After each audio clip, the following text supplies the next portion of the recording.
আসসালামু আলাইকুম।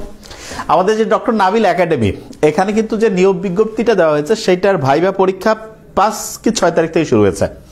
এবং ইন্টারেস্টিং জিনিস সেটা হচ্ছে যে ভাইবা যারা নিচ্ছে এটা কিন্তু আলাদা একটা বোর্ডে আছে। তা সেই বোর্ড করছে কি, যে ওই কষ্ট করে একদম একাডেমিতে আসবে, দূর দূরান্ত থেকে এসে তার যাতায়াতের কষ্ট, তারপর ওইটাকে যেটা বলে একটা টাইম যাবে, এরপরে খাওয়া দাওয়া, কত রকমের কষ্ট না। তো এই কষ্টটা যাতে না হয় এই জন্য আমরা যেটা করছি যে আমাদেরই কষ্ট হোক, একটা টিম হচ্ছে এটার হচ্ছে যে তার অনলাইনের মাধ্যমে হচ্ছে প্রাথমিক যে ভাইবা প্রক্রিয়াটা সেটা নিচ্ছে। এবং ইন্টারেস্টিং জিনিস যেটা, ভাইবার যে বোর্ড আছে তারা কিন্তু হচ্ছে প্রত্যেক দিনের সামারিটা হচ্ছে জমা দেয়, যে কাদের কাদের ভাইবা নিল, তাদের কি অবস্থা, প্রত্যেকটা হচ্ছে যে প্রার্থীর হচ্ছে যে সামারি করে তারা হচ্ছে যে ওইখানে রাখে। তা অনেকেই যে জিনিসটা বুঝতে পারে না যে আচ্ছা অনেকে ভাইবা বোর্ডে গেল, কারো বেশ অনেকক্ষণ ভাইবা হলো, হতে পারে সেটা 8 মিনিট, 10 মিনিট, 15 মিনিট, আবার অনেকে দেখা যাচ্ছে 2 মিনিটে ভাইবা শেষ। তা এটার কারণটা কি আসলে? কারো ভাইবা দেখা যাচ্ছে লম্বা সময় হচ্ছে, কারো ভাইবা হচ্ছে মাত্র 1.5-2 মিনিট, 1 মিনিটেও অনেকের শেষ হয়ে যায়। এটার মূল পার্থক্যটা আসলে কোথায়? পার্থক্যটা হচ্ছে খেয়াল রাখতে হবে যে একজন ক্যান্ডিডেটের ভাইবা যখন শুরুতেই শেষ, তাহলে বুঝতে হবে যে সেই ক্যান্ডিডেটকে একাডেমিতে, মানে এটা শুধু আমাদের ক্ষেত্রে না, এটা যে কোনো প্রতিষ্ঠানের ক্ষেত্রেই সেই একাডেমিতে তার যুক্ত করার সম্ভাবনা খুব নিয়ার টু জিরো। তার মানে তাকে হচ্ছে নেওয়া হবে না, বলেই দেওয়া যায়। তাই এটা তো সামনাসামনি কাউকে বলা যায় না, বলতে পারে না ওরা যে আপনাকে আমরা নিব না। ভাইবা যদি মাত্র 1-2টা প্রশ্নের মধ্যেই শেষ, তাহলে বুঝতে হবে কথা যে আপনাকে নেবে না একদম। কি কারণে নেবে না? এখন অনেকের মাথায় প্রশ্ন যে আমাদের হচ্ছে তো ভাইবাই তো নিল না, তাহলে নিচ্ছে না কি কারণে? খেয়াল করলে দেখবেন যে কিছু বেসিক কোশ্চেন্স করে। কিরকম? যে আপনি এখন কি করছেন? তো অনেকেই কি বলে যে আমি এখন হচ্ছে জবের প্রিপারেশন নিচ্ছি। তো আপনি জবের প্রিপারেশন নিচ্ছেন, তো আমাদের একাডেমির ফুল যে যারা হচ্ছে যে এখানে জয়েন করবে তারা হচ্ছে ফুল টাইম। তা ফুল টাইম তার ধ্যান জ্ঞান যাতে একাডেমি থাকে, এবং আমরা বলছি যে আমরা এখানে এমন স্যালারি দিব যেটা অন্যান্য যে কোনো জায়গায় সে যেটা পাবে ইনশাল্লাহ তার চাইতে সে ভালো পাবে ইনশাল্লাহ। এটা আমরা জানি যে কোন জায়গায় একজনের কর্মদক্ষতা অনুযায়ী কত স্যালারি হওয়া উচিত। তা আপনি যদি হচ্ছে যে জবের প্রিপারেশন নেন, আবার আপনি হচ্ছে যে এখানে একাডেমিতে ফুল টাইম কাজ করতে চান, এই দুইটা তো কন্ট্রাডিক্টরি হয়। আপনি জবেরটা ভালো করে নেন, অথবা এমন কোথাও নেন যেখানে পার্ট টাইম। তা আমাদের তো ফুল টাইম এখানে। তা ফুল টাইম দিতে গেলে আপনাকে মাথায় রাখতে হবে যে ফুল টাইম কোন এমপ্লয়কে একাডেমি হায়ার করবে। যে এমপ্লয়ি যে ফুল টাইম চিন্তা করবে যে আমি এখানে থাকবো, তার মানে আমার মানসিকভাবে হচ্ছে আমার চিন্তা ভাবনা থাকবে যে একাডেমির যে স্টুডেন্ট আছে তাদের রেজাল্ট ভালো করার জন্য আমি কি করতে পারি। কিন্তু আমি যদি নিজে জবের প্রিপারেশনের সাথে এই ফুল টাইমে যাই, তাহলে তো আমার মাথায় কোনোটাই কাজ করবে না। একটা হচ্ছে আমি একাডেমির যে স্টুডেন্ট তাদের ভালোর জন্য চেষ্টা করতে পারবো না, দ্বিতীয় হচ্ছে আমার যে কেরিয়ার সেটা ভালো করতে পারবো না। এই জন্য আমাদের একাডেমির সিদ্ধান্ত যেটা, যে ঠিক আছে অনেকে এমন থাকে যে তার বয়স হচ্ছে 28 হয়েছে, 29 হয়েছে, 30 হয়েছে, সে অনেক পরীক্ষা দিয়েছে, 25টা, 20টা, 18টা, 30টা দিয়ে বুঝতে পারছে তার গভর্নমেন্ট চাকরি হবে না। তো যখন বুঝতে পারে তখন অনেকে বলে যে না আমি আর গভর্নমেন্ট চাকরিতে সেটেল হব না, আমি যদি ভালো দেখি যে প্রাইভেট কোনো প্রতিষ্ঠানে, হ্যাঁ তাহলে আমি সেইখানে হচ্ছে যে ইনশাল্লাহ স্থায়ী হব। তা সাধারণত যত প্রতিষ্ঠান ভালো হবে সেই প্রতিষ্ঠান অবশ্যই চাবে যে দীর্ঘমেয়াদে যাতে হচ্ছে যে একজন এমপ্লয়ির সাথে হচ্ছে যে পথ চলা যায়। তার মানে একজন এমপ্লয়ি সবসময় খেয়াল রাখতে হবে, ভালো প্রতিষ্ঠানের বৈশিষ্ট্য হবে যে এমপ্লয়িকে নিয়ে দীর্ঘমেয়াদে চিন্তা করা, এবং একই রকম এমপ্লয়িও যখন দীর্ঘমেয়াদে চিন্তা করবে তাকে ভালো প্রতিষ্ঠান চুজ করবে। তার মানে এটা খুব ইম্পর্টেন্ট, দীর্ঘমেয়াদে চিন্তা করা, লং টার্ম। যে আমি হচ্ছে যে কয়েকদিন কাজ করলাম, তারপরে আমি হচ্ছে যে দেখি একটু কিছু টাইম পাস করলাম, ভালো প্রতিষ্ঠান এইভাবে যাবে না। হ্যাঁ, আমরা যখন দেখা যায় তো আগে আমরা হচ্ছে যে পার্ট টাইম নিতাম, সেটা আমরা তো বলেই দিতাম। তো এবার তো আমাদের সমস্ত এমপ্লয়ি হচ্ছে ফুল টাইম। তার মানে পার্ট টাইম কিন্তু আমরা কাউকে হায়ারই করবো না এখনকার আমাদের একাডেমির যে অবস্থা। কারণ আমরা অবজার্ভ করে দেখছি যে পার্ট টাইম যারা করে তাদের আসলে ফোকাসটা এরকম করে থাকে না। দেখা যায় স্টুডেন্টের যে পরিমাণ হচ্ছে যে monitoring, report card, result card, assessment card তৈরির যে ব্যাপারটা, সেইটার মধ্যে একটা গ্যাপ থাকে। তো এই জন্য আমরা এবার সুন্দর করে আমরা বলে দিয়েছি যে যারা লং টার্ম চিন্তা করবে তারা যাতে এখানে একাডেমিতে যুক্ত হয়। তার মানে ফার্স্ট যে ক্রাইটেরিয়া সেটা যদি আমি বলি যে 1 নাম্বার যে জিনিসটা মাথায় রাখতে হবে সেটা হচ্ছে মোস্ট ইম্পর্টেন্ট। যে কোনো ভালো চাকরিতে যদি আপনি জয়েন করতে চান তাহলে আপনার মাথায় রাখতে হবে আপনাকে লং টার্ম চিন্তা করতে হবে। কারণ যারা ভালো প্রতিষ্ঠান তারা লং টার্ম চিন্তা করবে, তারা কিন্তু শর্ট টার্ম চিন্তা করবে না। কেননা ভাইবার যে প্রক্রিয়াটা, এটা অনেস্টির সাথে যখন একটা প্রতিষ্ঠান করে এটাতে হিউজ পরিশ্রম হয়। এই কারণে আপনি যদি মানে লং টার্ম চিন্তা করেন তাহলে প্রতিষ্ঠান আপনার সম্বন্ধে পজিটিভ হইতে পারে। এটা 1। 2 নম্বরে যে জিনিসটা মাথায় রাখতে হবে সেটা হচ্ছে এই শব্দটার দিকে আমাদের একটু মাথায় থাকতে হবে। এই 4টা বর্ণের মধ্যেই একটা এমপ্লয়ি হায়ারিং করা হবে কিনা সেটা আছে। কিরকম? 1 নম্বরে হচ্ছে অনেস্টি। 1 নম্বরে কি? অনেস্টি। আচ্ছা, অনেস্টির যেটা রয়েছে, অনেস্টি যেটা আছে, আমিনুল ইসলাম পড়ে, আমাদের পেজে অনেক কোর্স আছে, আগে আমি অন্য বিষয় নিয়ে কথা করছি, পেজে অনেক ফ্রি ক্লাস আছে, ওগুলো দেখে অনেক A+ পার করে দেওয়া যায়। আর পেইড কোর্স আসতেছে, আমাদের হায়ারিং প্রক্রিয়া চলতেছে, আমাদের লোক আগে হচ্ছে আমাদের টিমের মধ্যে খুব দ্রুতই হায়ারিং প্রক্রিয়াটা কমপ্লিট হয়ে গেলে আমরা হচ্ছে আমাদের সমস্ত বিজ্ঞাপন চলে আসবে ইনশাআল্লাহ। তা যে জিনিসটা বলছিলাম যে একজনের মধ্যে অনেস্টি থাকতে হবে। তা যারা হচ্ছে যে এটা রিক্রুটিং প্রক্রিয়ার সাথে জড়িত তারা কিন্তু জানে যে কি সত্যি বলছে না মিথ্যা। আর মিথ্যা বললে সত্যিকার অর্থে আপনি নিজেরই ক্ষতি করবেন। আলটিমেটলি আপনি যে কোনো জায়গায় এক জায়গায় দেখবেন যে ধরা পড়ে যাবেন, এবং এটা খুবই খারাপ। ভালো প্রতিষ্ঠান কখনো মিথ্যার উপরে প্রতিষ্ঠিত কোনো এমপ্লয়কে সে নিবে না, তার টিম মেম্বার করবেন। অনেস্টি 1 নম্বরে। তার মানে আপনি যদি অনেস্ট না হন ভিতরে বাইরে, তাহলে আপনি ভালো প্রতিষ্ঠানে অ্যাপ্লাই করা মানে আপনার টাইম লস, আপনারও টাইম লস, এবং যারা হচ্ছে যে এই প্রক্রিয়ার সাথে জড়িত ওই কোম্পানিরও টাইম লস। আচ্ছা, 2 নম্বরে যেটা এতে, আচ্ছা এই এজটা আসলে অনেস্টির সাথে আমি তার সাথে আরেকটা জিনিস বলবো, এজটা আসলে অনেস্টিটা বলে, এটা আসলে এইটা বললে ভালো হয়, হার্ড ওয়ার্কিং। তার মানে হচ্ছে যে পরিশ্রমের মানসিকতাটা থাকতে হবে। আচ্ছা, পরিশ্রমের মানসিকতাকে আমি একটু বলি। আপনি যখন প্রথম জয়েন করবেন আপনার কিন্তু বেশি পরিশ্রম করতে হবে, কারণ আপনি যত আস্তে আস্তে উপরে উঠবেন তত দেখা যাবে যে আপনার টেকনিক্যাল কাজ বাড়বে। তখন হচ্ছে মানে ওইটাকে যেটা বলে যে হচ্ছে যে আপনার এক্সপিরিয়েন্সের সাথে সাথে আপনার হচ্ছে যে ওইটাকে বলে ম্যানেজিং কাজটা আপনার বাড়বে। তখন হচ্ছে যে অ্যাক্টিভ যে হচ্ছে ওয়ার্কিংটা সেটা কিন্তু কমে যাবে। তো প্রথমে আসলে অনেস্টি বললে এটা অনেস্টি তো থাকতে হবে, কিন্তু মূলত হার্ড ওয়ার্কিং, এজ দিয়ে হার্ড ওয়ার্কিং বুঝাইতে হয়েছে, এটা অনেস্টি নেই। এতে মূলত রয়েছে এইটাতে যেটা হচ্ছে অথেন্টিসিটি, বা এটাকে আমরা বলতে পারি অথেন্টিসিটি বলাটাই ভালো। অথেন্টিসিটি মানে হচ্ছে কি এটার মধ্যে অনেস্টি থাকতে হবে, মানে আপনি সত্যি যেটা সেইটা। আপনি ওই যে অনেকে আছে না যে ভাইবার ট্রিপস শিখায় যে এই কৌশলে এই উত্তর দিবে, লাভ নেই। কারণ যে আপনাকে শিখাচ্ছে ওর চাইতে ওস্তাদরা ওইখানে বসে আছে, ওরা জানে যে মানুষ যারা ভাইবা বোর্ডে থাকে ওরা জানে যে আসলে আপনি কি বলতে চাচ্ছেন, ওদের এই এক্সপিরিয়েন্সটা আছে। এই জন্য আপনি যে অথেন্টিক হন তাহলে আপনি হচ্ছে এখানে পার হতে পারবেন, না হলে এদিক ওদিক বলবেন, ওরা আপনাকে যে প্রশ্ন করবে আপনি নিজের উত্তরের মধ্যে আপনি নিজেই প্যাসে পড়ে যাবেন, আপনাকে আলটিমেটলি নেবে না। এটা। তৃতীয় যেটা আপনার হচ্ছে যে আইকিউ ঠিক থাকতে হবে। আইকিউ বলতে কি যে হচ্ছে উপস্থিত একটু বুদ্ধি বলতে কিন্তু সততার সাথে বুদ্ধি, মানে ওই মানসিক ঠকা বুদ্ধি না, উপস্থিত বুদ্ধি সততার সাথে থাকলে আপনি সবচেয়ে ভালো হবেন। আচ্ছা, আজকের লাইভটা আমাদের মেয়েদের জন্য কি গুরুত্বপূর্ণ? না, মেয়েদের জন্য এটা হচ্ছে মূলত যারা আমাদের এখানে একাডেমিতে জয়েন করার জন্য ওই যে অ্যাপ্লিকেশন দিয়েছে তাদের জন্য, আর যে কেউ শুনতে পারে কাজে লাগবে। আর এলতে যেটা রয়েছে সেটা আমি সবসময় যেটা বলি যে লয়াল মানে কি আপনি যেই প্রতিষ্ঠানে যুক্ত হইতে যাবেন সেই প্রতিষ্ঠানের প্রতি আপনার ওইটাকে বলবো যে ওর ভালো চাওয়ার মানসিকতা থাকতে হবে, তাহলে অটোমেটিক আপনার ভালো হবে। আচ্ছা, তার মানে হার্ড ওয়ার্কিং বৈশিষ্ট্য থাকতে হবে। তার মানে হার্ড ওয়ার্কিং জিনিসটাকে আমি সহজ করে বলি, প্রথমের দিকে আপনি যত পরিশ্রম করবেন পরে আপনার পরিশ্রম কমবে। আর প্রথমে যদি আপনি আরাম করতে চান পরে আপনার দেখবেন যে একসময় আপনার কাজে নাই, মানে আপনার মানে হচ্ছে যে ওই জবে থাকবে না।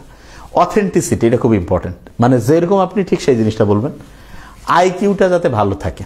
আইকিউ আপনার কিন্তু জিজ্ঞেস করে না ভাইবাতে যে কোন দেশের রাজধানী কি অমুক তমুক, কিচ্ছু না, আপনাকে জাস্ট দেখবে যে আপনার হচ্ছে কমন সেন্স ঠিক আছে কিনা, এটা খুব ইম্পর্টেন্ট। এরপরে যেটা রয়েছে হ্যাঁ, আমার এখানে কখন কোন ম্যাচ চালু করেন বোঝা যায় না, হ্যাঁ এই জন্য পেজে সবসময় চোখ রাখতে হবে, তাহলে বোঝা যাবে। আর এলতে যেটা রয়েছে সেটা হচ্ছে লয়াল বলতে আপনি প্রতিষ্ঠানের প্রতি যাতে লয়াল থাকে। আচ্ছা, এইটা হচ্ছে একজন যে কোনো জায়গায় যে আপনি হচ্ছে যে বলেন যে আমি চাকরিতে যাব, তাহলে এই বৈশিষ্ট্যগুলো থাকতে হবে। আচ্ছা, এখন অনেকের মধ্যে প্রশ্ন আসে যে ভাই আমি কি মানে নিজেই কিছু করব নাকি চাকরি করব? এটা খুব ইম্পর্টেন্ট। নিজেই কিছু করা, ঠিক আছে, নিজেই কিছু করা নাকি হচ্ছে যে আমি হচ্ছে যে কোনো প্রতিষ্ঠানে চাকরি করব। ওকে, চাকরি করা, কোনটা করতে হবে? আচ্ছা, আমি আগে একটা জিনিস বলি, আগে আপনার ক্যাপাবিলিটি বুঝতে হবে। যেমন আমি কি করি, আমি হচ্ছে ফেসবুক ইউটিউবে আমরা কি আছে আমাদের কন্টেন্ট আছে না, ভিডিও বানাই। এখন জাকারবার্গ ও কিন্তু কোনো কন্টেন্ট বানায় না, ওই কন্টেন্টের প্ল্যাটফর্ম বানায় ফেলছে। এখন আমি যতই সারা জীবন যত ভিডিও বানাই, জাকারবার্গের যে টাকা তার তুলনায় আমি কিছু হইতে পারবো? প্রশ্ন আসে না। কেন? কারণ আমার মতো লক্ষ লক্ষ লোক হচ্ছে সত্যিকার অর্থে তার মানে হচ্ছে প্ল্যাটফর্ম ব্যবহার করে হচ্ছে আমরা আমাদের কাজ করি। তার মানে আমাদের কিছু টাকা করে সে নিলে কিন্তু তার টাকার পরিমাণ আনবিলিভেবল হবে। এখন আমি যদি চিন্তা করি যে ঠিক আছে আমি কন্টেন্ট বানাবো না, আমি হচ্ছে জাকারবার্গের মতো হচ্ছে ফেসবুক বানাবো, আলটিমেটলি আমি জানি যে ওইটা আমি পারবো না। কেন পারবো না? এখন যে কেউ বলতে পারে চেষ্টা করে, এই চেষ্টা মানে হচ্ছে মানে নিশ্চিত মৃত্যুর সামনে হচ্ছে আগায় যাওয়া।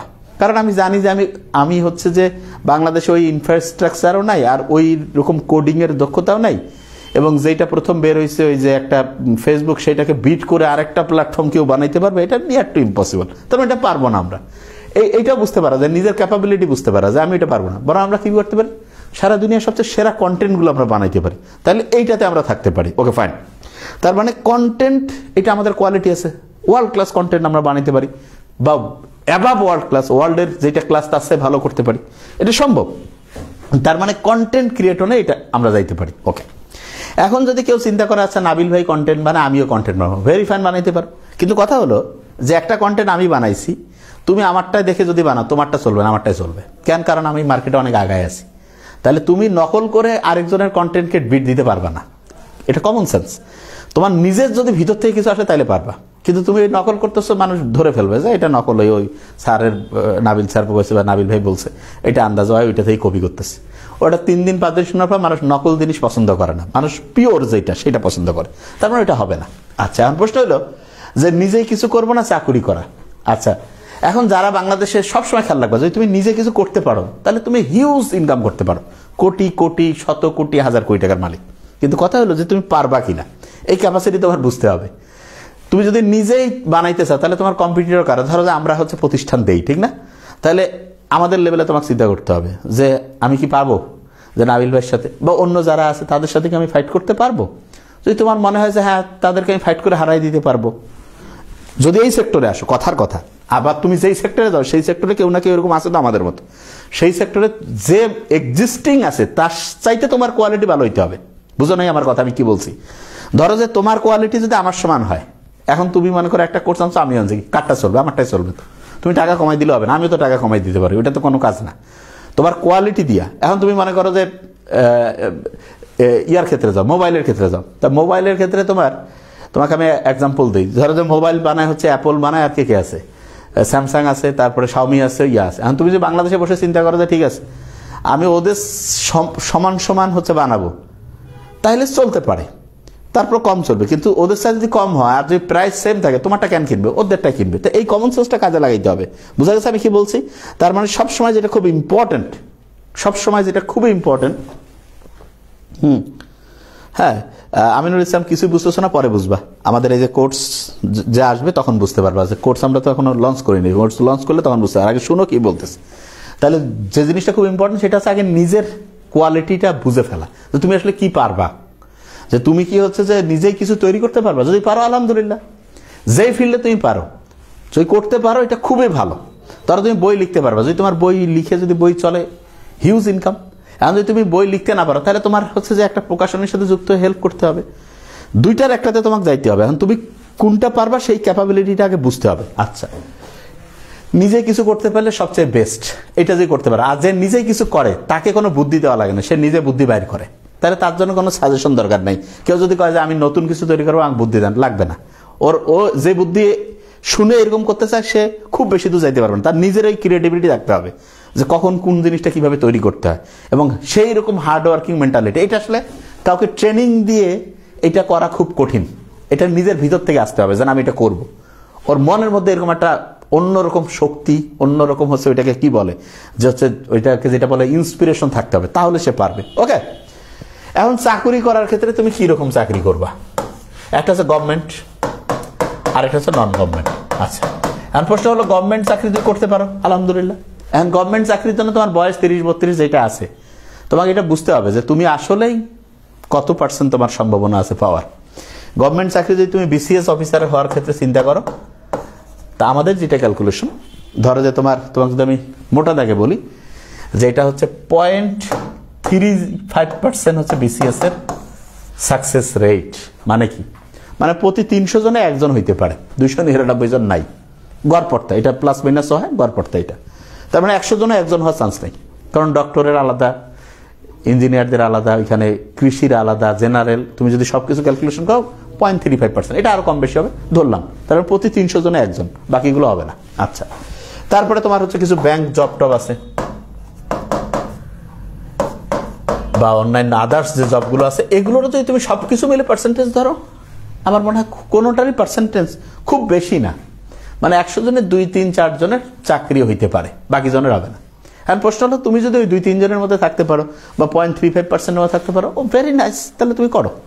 কিন্তু তুমি বারবার পরীক্ষা দিচ্ছ, বারবার হচ্ছে না, তুমি মনে করতেছো আমার 32 পর্যন্ত টাইম, এখন 26 গেল, 27 গেল, 28 গেল, 29 গেল, 30 গেল, 31, 32 হইতে পারে, কিন্তু কয়জনের হবে এটা খুব রেয়ার। বরং আমরা অবজার্ভ করে দেখছি যাদের হয়েছে তাদের খুব আর্লি হয়েছে, হ্যাঁ শেষও হয়েছে, কিন্তু পার্সেন্টেজ দিক থেকে খুব কম। এই জন্য তুমি 2-3 বার দেওয়ার পরে যদি তোমার না হয়, তাহলে তোমার খুব ঠান্ডা মাথায় চিন্তা করা উচিত যে আসলে তোমার কি অবস্থা। হ্যাঁ, অনেকে আছে যে অল্পের জন্য মিস হচ্ছে, সে বুঝতে পারে যে না, আমি আরেকটু ইফোর্ট দিলে হবে, ওকে ফাইন, কন্টিনিউ করো। কিন্তু মাথায় রাখতে হবে এটা কিন্তু খুবই, এই গভর্নমেন্ট সেক্টরের চাকরিটা হচ্ছে পার্সেন্টেজের দিক থেকে খুবই রিস্কি। এবং খেয়াল রাখবা, এর মধ্যে অনেক স্টুডেন্ট আছে যারা খুব ব্রিলিয়ান্ট পড়াশোনা করে, লাখেরও একটা ব্যাপার আছে, কোনো কারণে লাখ ফেভার করে না, হয় না, আমরা জানি এটা। এই জন্য এই জিনিসগুলো খেয়াল রাখবা। আচ্ছা, তাহলে গভর্নমেন্ট হইলে অবশ্যই ভালো, কারণ সরকারি চাকরি হইলে সরকার তোমার দায়িত্ব নিবে, অবশ্যই এটা তোমার হচ্ছে যে সিকিউরিটি আছে, অনার আছে। হ্যাঁ, স্যালারির চাইতে ব্যাপারটা হলো এখানে সিকিউরিটি খুব ইম্পর্টেন্ট, যে সরকার যতদিন দেশ আছে তুমি থাকবা, এখানে প্রত্যেক মাস গেলে তুমি টাকা পাবা। একটা জিনিস খেয়াল রাখতে হবে, সিকিউরিটি কিন্তু চাকরির খুব ইম্পর্টেন্ট। বেসরকারি অনেক চাকরি আছে, অনেক টাকা দেয়, কিন্তু হঠাৎ করে একটা প্রবলেম হলো তোমার টাকা শেষ, মানে তোমাকে আর টাকা দিবে না, কালকে থেকে আপনার চাকরি শেষ। তো এইটা কিন্তু খুব ডেঞ্জারাস। এই জন্য জব সিকিউরিটিটা গভর্নমেন্টে আনবিলিভেবল, মানে গভর্নমেন্ট আছে মানে তুমি আসো, দেশ যতদিন আছে তুমিও থাকবা। এই জন্য গভর্নমেন্ট চাকরি করতে পারলে খুব ভালো, কিন্তু যদি করতে না পারো মানে হচ্ছে না, সবার তো হবে না, প্র্যাকটিক্যালি সবার হওয়ার সুযোগ নাই, তাহলে কি করবা? Non government. আচ্ছা, আর নন গভর্নমেন্টের দিকে যদি তুমি যাও, তোমার মাথায় রাখতে হবে নন গভর্নমেন্টের দিকে তোমাকে আমি সবসময় বলবো, আসলে তুমি বলাটা এটা ভুল, আপনি বলাই উচিত। যদিও যারা চাকরি দিবে সবাই আমাদের বয়সে ছোট হবে, তারপরে আপনি বলাটা ভদ্রতা। এমনি তো স্টুডেন্ট পড়াইতে খালি সবাইকে তুমি বলতেছে, আচ্ছা আপনি করে বলি। নন গভর্নমেন্টের ক্ষেত্রে মাথায় রাখতে হবে, যারা আপনারা চাকরির জন্য যাবেন সবসময় খেয়াল রাখবেন আপনার প্যাশনটা দেখে যাবেন। আচ্ছা, প্যাশন জিনিসটা অনেকে বুঝে না, ভাই প্যাশন কি? আমি বুঝতেছি প্যাশন না, আসলে আপনি যেটা করতে ভালো লাগে, তাহলে যেটা হবে আপনি যেই প্রতিষ্ঠানে যুক্ত হবেন সেখানে আপনি ভালোটা দিতে পারবেন এবং প্রতিষ্ঠানও আপনাকে দিবে। সবসময় খেয়াল রাখবেন, অনেকে বলে যে ভাই বেতনের ব্যাপারটা কিভাবে ঠিক হয়, বেতন কাকে বেশি দেওয়া হয় কাকে কম দেওয়া, কারণটা কি? আমি এটার এক্সাম্পল দিই। এই যে বার্সেলোনা যে টিম আছে, বার্সেলোনাতে কিন্তু হচ্ছে মেসিও খেলে, আবার হচ্ছে যে ওই দানি আলভেজও খেলতো, আবার হচ্ছে এবিসিডি অনেক প্লেয়ারে খেলতো। তো সবার বেতন কি সেম হবে? জীবনে না। মেসি গোল দিবে বছরে জয়টা, এরা সবাই মিলে ততটা দিবে না, তাহলে বেতন নিশ্চয়ই কম বেশি আছে। তো সবসময় খেয়াল রাখতে হবে যে নন গভর্নমেন্টে আপনার কোয়ালিটির কিন্তু এখানে হচ্ছে যে একটা আলাদা ডিমান্ড আছে, যত বেশি কোয়ালিটি সবসময় খেয়াল রাখতে হবে। হ্যাঁ, যাদের জাহাঙ্গীরনগরের পরীক্ষা প্রত্যেকের জন্য অভিনন্দন, শুভকামনা। তাহলে যারা নন গভর্নমেন্টে চাকরি করবে খেয়াল রাখতে হবে, যত কোয়ালিটি বেশি বেতন ওই অনুযায়ী বাড়বে। আপনি প্রতিষ্ঠানে যতটা বেশি পজিটিভ হচ্ছে রেজাল্ট নিয়ে আসবেন, আপনার হচ্ছে বেতনের ক্ষেত্রে তত পজিটিভ কিছু আসবে। এটা কমন সেন্স। এই জন্য আমি বলবো, কেউ যদি সত্যিকার অর্থে বলে যে না আমি স্কিল অনুযায়ী আমি টাকা চাই, তাহলে এটা গভর্নমেন্টে নেই। গভর্নমেন্টে সবার সেম ফ্ল্যাট, সবার জন্য একই রেট, ওই প্রমোশন থেকে শুরু করে সবকিছু মোটামুটি হচ্ছে ওই ব্যাজ অনুযায়ী বছর অনুযায়ী ঘুরবে, এটা একটা সিস্টেমেটিক ওয়ে। আর নন গভর্নমেন্টে আপনার সুযোগ আছে যে কোনো জায়গা থেকে যে কোনো জায়গা যেতে, এটা আপনার কোয়ালিটির উপরে। তার মানে নন গভর্নমেন্ট এইটা খেয়াল রাখতে হবে যে এইটাতে আপনি মুহূর্তের মধ্যে উপরে যাইতে পারেন, আবার মুহূর্তে ডাউন হইতে পারেন, দুইটাই আছে কিন্তু। আচ্ছা, আমার প্রশ্ন হলো নন গভর্নমেন্টের ক্ষেত্রে আমি প্যাশন আমার যেটাতে সেটাতে আমি যাব, প্রতিষ্ঠান আমি কোন লোক, ধরা যাক যে আমার প্যাশন আছে এরকম প্রতিষ্ঠান 3টে আছে, একটা এ, একটা বি, একটা সি, কোনটাতে আমি যাব? দেখতে হবে যে এই প্রতিষ্ঠানগুলোর মধ্যে অনেস্টির সাথে যেটা চলে সেটাতে গেলে আপনি লাভ করবেন। কেন? কারণ যারা অনেস্টির উপর চলে আলটিমেটলি তারা সার্ভাইভ করে, তারা বেশি দিন হচ্ছে টিকে থাকে। এবং যারা অনেস্টির উপরে চলে তারা হচ্ছে যে অনেস্ট সবার সাথে অনেস্ট হবে, এটা খুব ইম্পর্টেন্ট। এবং যে ফটকাবাজি করবে, যে ফটকাবাজ, সে দেখা যাবে আজকে আপনাকে দিছে একরকম, কালকে আরেক রকম, দেখবেন যে আপনার কিন্তু সিকিউরিটিটা ঠিক থাকবে না। আর সবসময় সততার সাথে চললে সবকিছুতেই হচ্ছে সিকিউর লাইফ লিড করা যায়। তো এই জন্য আমি বলবো নন গভর্নমেন্টের ক্ষেত্রে আপনার প্রথমে প্যাশন দেখবেন, তারপরে দেখবেন যে প্রতিষ্ঠান আছে কোন প্রতিষ্ঠানটা অনেস্টির উপরে বেশি চলে। যে প্রতিষ্ঠান অনেস্টির উপরে চলবে সেই প্রতিষ্ঠানে আপনি গেলে, আপনিও যদি অনেস্ট হন তাহলে অবশ্যই ভালো করবেন। এই জিনিসটা ভালো করে মাথায় রাখতে হবে। আচ্ছা, এখন অনেকেই বলে যে ভাইয়া আমরা পড়াশোনা করব নাকি ফ্রিল্যান্সিং করব, পড়াশোনা নাকি হচ্ছে যে অন্য ওই যে ফ্রিল্যান্সিং আছে না এগুলা করবো। আচ্ছা, কি করব আসলে? আচ্ছা, আমি একটা জিনিস বলি, এটা খুব কমন সেন্স একটা মাথায় রাখতে হবে। যে কোনো জিনিস যদি বেশি হয়ে যায় ওটা কিন্তু দাম থাকে না। বাংলাদেশে এখন ফ্রিল্যান্সারের সংখ্যা হয়তো বা যতজন ফ্রিল্যান্সিং জানে, পার্থক্য আছে জানার মধ্যে, তার চাইতে বোধহয় কাস্টমারে কম। মানে হচ্ছে বিক্রেতা বেশি, ক্রেতা কম, তাইলে কি দাম নাই। এই আমাকে আমার খুব কাছের একজন বললো যে আগেকার সময় যেটা কাজ 1500 টাকা দিয়ে হইতো, এখন ওইটার জন্য 180 টাকাও দিচ্ছে না, 150 টাকাতে মানুষ করে দিচ্ছে। তার মানে আগে একটা কাজ করে যেটা 1500 টাকা পাইতো সেটা এখন 150 টাকা হচ্ছে না। আর হ্যাঁ, এমনও কাজ আছে যেটা 15,000 টাকাও দিবে, ওই লেভেলের কাজ জানা লাগবে। এখন ফুটবল তো মেসিও খেলে, আবার বাংলাদেশের প্লেয়ারও খেলে, আবার আমরাও খেলি না, যে কেউ যাচ্ছে মাঠে 2টা বল কিক করলো, আমি ফুটবল খেলা জানি, তো ওর খেলা দেখি কেউ 5 টাকা দিবে? ওর খেলার দাম নাই তো, কারণ ওর খেলার কোনো ভ্যালু নেই। মেসি খেলাইলে 1 মিনিটে 1 কোটি টাকা দিবে, তার বেশিও দিবে। তাহলে কেউ যদি ফুটবল খেলে কোটিপতি হওয়া যায়, এটাও ঠিক, আবার ফুটবল খেলে ফকির হওয়া যায়, কারণ ওই আজে বাজে ফুটবলার হয়ে কোনো কাম নাই। এটা যে কোনো ক্ষেত্রে এই জিনিসটা মাথায় রাখতে হবে, যেইটা আমি করতে চাবো সেটাতে এক্সেল হইতে হবে, সেটাতে একেবারে সর্বোচ্চ যদি হয় তাহলে হিউজ। কারণ সেকেন্ডের কোনো দাম নাই, ফার্স্ট, হ্যাঁ সেকেন্ডের দাম নাই বলতে আমি বলছি ফার্স্টের তুলনায় সেকেন্ড কিছুই না। ওই দৌড়াদৌড়ির ক্ষেত্রে উসাইন বোল্টকে আমরা চিনি, সেকেন্ড কায় ওইটার খোঁজও নাই। ওই ক্রিকেট কি বলে এটাকে, ওই সাঁতারের ক্ষেত্রে ফেলসকে চিনি, সেকেন্ডকে আমরা দাম দেই না। তার মানে যে কোনো জিনিসের ক্ষেত্রে ফার্স্ট হইতে পারলে আনবিলে, সবাই ফার্স্ট হবে না, যে ভাই সবাই কি আর ফার্স্ট হবে না, তাহলে সবাই ফার্স্ট হবে না এটা যেমন সত্যি, ঠিক তেমনি করে আমার মাথায় রাখতে হবে। তার মানে সবাই যেহেতু ফার্স্ট হবে না, তাহলে আমাকে চিন্তা করতে হবে গড়পড়তার ব্যাপারটা কি, গড়পড়তা কোনটাতে বেশি ভালো হওয়ার সুযোগ আছে। তা আমাদের যেটা অবজারভেশন এখন পর্যন্ত যত সিস্টেম আছে, যদি আমি বলি এই পড়াশোনা যেটা আছে ট্রেডিশনালি যেই সিস্টেমে পড়াশোনা হয় তুলনামূলক, এই সিস্টেমেই সফল হওয়ার পার্সেন্টেজের দিক থেকে সম্ভাবনা বেশি। জিনিসটা মনে হয় বুঝে নেই, যে ট্রেডিশনাল পড়াশোনা চলতেছে এইটাতেই পার্সেন্টেজের দিক থেকে সফল হওয়ার সম্ভাবনা বেশি। যেমন আমরা যখন পড়ছি, আমরা কি পড়ছি, আমরা মেট্রিক পড়ছি, ইন্টার পড়ছি, MBBS করছি, BCS করছি, তারপরে কেউ যে যেই লাইনে গেছে না, আচ্ছা। কিন্তু একজন হচ্ছে কোনো পড়াশোনা নাই, সে হচ্ছে হঠাৎ করে এসে সে চিন্তা করতেছে আমি IELTS দিব, যে একজন ইয়া করছে বিদেশে যাবো, আমি কোটি কোটি টাকা ইনকাম করবো, না ভাই এটা হবে না। এখন ধরা যাক যে একজন হচ্ছে যে ইঞ্জিনিয়ার, একজন ভার্সিটির গ্রাজুয়েট, সেও IELTS দিছে, আবার একজন পড়াশোনা কমপ্লিট করে ওই IELTS দিছে, দুইজনকার স্কিল সমান, কাক নিবে? অবশ্যই নিবে। এবং আমি দেখতেছি ওই যে MIT, Harvard, Stanford, California state university, new York university, এগুলোর যারা বড় বড় হচ্ছে যে ইউনিভার্সিটি থেকে বড় কিছু ডিগ্রি অর্জন করছে, তারাই হচ্ছে বড় কিছু করতেছে। এখন যে কেউ বলতে পারে ভাই আমি স্কুল বাদ দিব, আমি রবীন্দ্রনাথ হবো, সবাই স্কুল বাদ দিয়ে রবীন্দ্রনাথ হয় না, বেশিরভাগ জন্য রবীন্দ্রনাথ হয়তো দূরে থাক, ওই হচ্ছে যে ওইটা কি বলে, লাস্ট পর্যন্ত দেখা যায় যে হচ্ছে সামান্য হচ্ছে যে দেশি লেখক হইতে পারে না, ঠিক না? তাই সবাই একরকম হবে না। এবং মাথায় রাখতে হবে এই জিনিসগুলো আমরা যদি না বুঝি তাহলে আমরা খুব বড় ভুল করব। এবং এটা যেটা খুব ইম্পর্টেন্ট, রাত জেগে ফ্রিল্যান্সিং বলে জীবন ধ্বংস হয়ে যাবে এটা, কারণ লাইফটা তো আগে। ফ্রিল্যান্সিং বাংলাদেশে থেকে আপনি বিদেশে সারা রাত জেগে আপনি যতই দিনে ঘুমান আর যাই করেন, রাতের ঘুমের সাথে হবে না। রাত 10টা 11টা 10টার মধ্যে, আমরা আজকে ক্লাসে আসছি দেরিতে, সেটা তো একটা ডিফারেন্ট ইস্যু নিয়ে আমরা কথা বলতে আসছি এই জন্য, হ্যাঁ ঠিক আছে। তাহলে এটা আমার মনে হয় যে খুব ইম্পর্টেন্ট। তাহলে বুঝতে হবে যে পড়াশোনার ক্ষেত্রে এইটা করতে গেলে ভালো করে করতে হবে। তার মানে যেহেতু এইটাতেও কিন্তু মানে মানে অনেকের যেটা বড় ভুল, যে ভাই এমন কোনো কি বুদ্ধি আছে যে খুব শর্টকাট ওয়েতে পরিশ্রম কম সেটা দিয়ে আমি সফল হব? তো ওইটা যদি থাকতো তা ওইটা আপনাকে দিবে কেন? আমি তো আগে আমার ছোট ভাই বোনক দিব, আমার আত্মীয় স্বজনক দিব, আপনাকে কেন দিব আমি? কি কারণে? এটা তো কমন সেন্স। কারণ আমি তো চাবো আগে আমার নিজের যত লোকজন আছে সবাইকে আগে ওই সহজ রাস্তাটা দিয়ে আগে সফল করব, করার পরে যদি সিট ফাঁকা থাকে তারপর আপনার কবজে আসে। এটা ঠিক কিনা? এটাই তো হওয়ার কথা। তা আপনাকে কেউ এসে বলতেছে হ্যাঁ এই যে আমার কাছে এই রাস্তা আছে, এইটা খালি করলেই তোমার হয়ে যাবে, গন্ডু হবে, জীবনে হবে না। এটা যদি আপনি বুঝতে না পারেন তাহলে শেষ। এই জিনিসটা আগে বুঝতে হবে। যে কোনো ক্ষেত্রে আপনাকে বলবে যে ফ্রিল্যান্সিং করে কোটি কোটি টাকা ইনকাম করে, কয়জন করছে? কয়জন যে তাদের গোটাল জীবনীটা আমাকে দেখান যে কোনো জায়গায়, যে ঠিক আছে কারা কারা করছে। বলতে পারে যে হ্যাঁ এরকম করে হচ্ছে, যে বললো যে ধরলাম যে 100 জন করছে, আচ্ছা ভেরি ফাইন। টোটাল ফ্রিল্যান্সিং এ যুক্ত আছে কতজন? তা শুনবেন যে আপনি যে টোটাল ফ্রিল্যান্সিং এ যুক্ত আছে 50 লক্ষ লোক। আচ্ছা 50 লক্ষে যদি 100 জন সফল হয় তাহলে পার্সেন্টেজটা কি? প্রতি 50,000-এ একজন।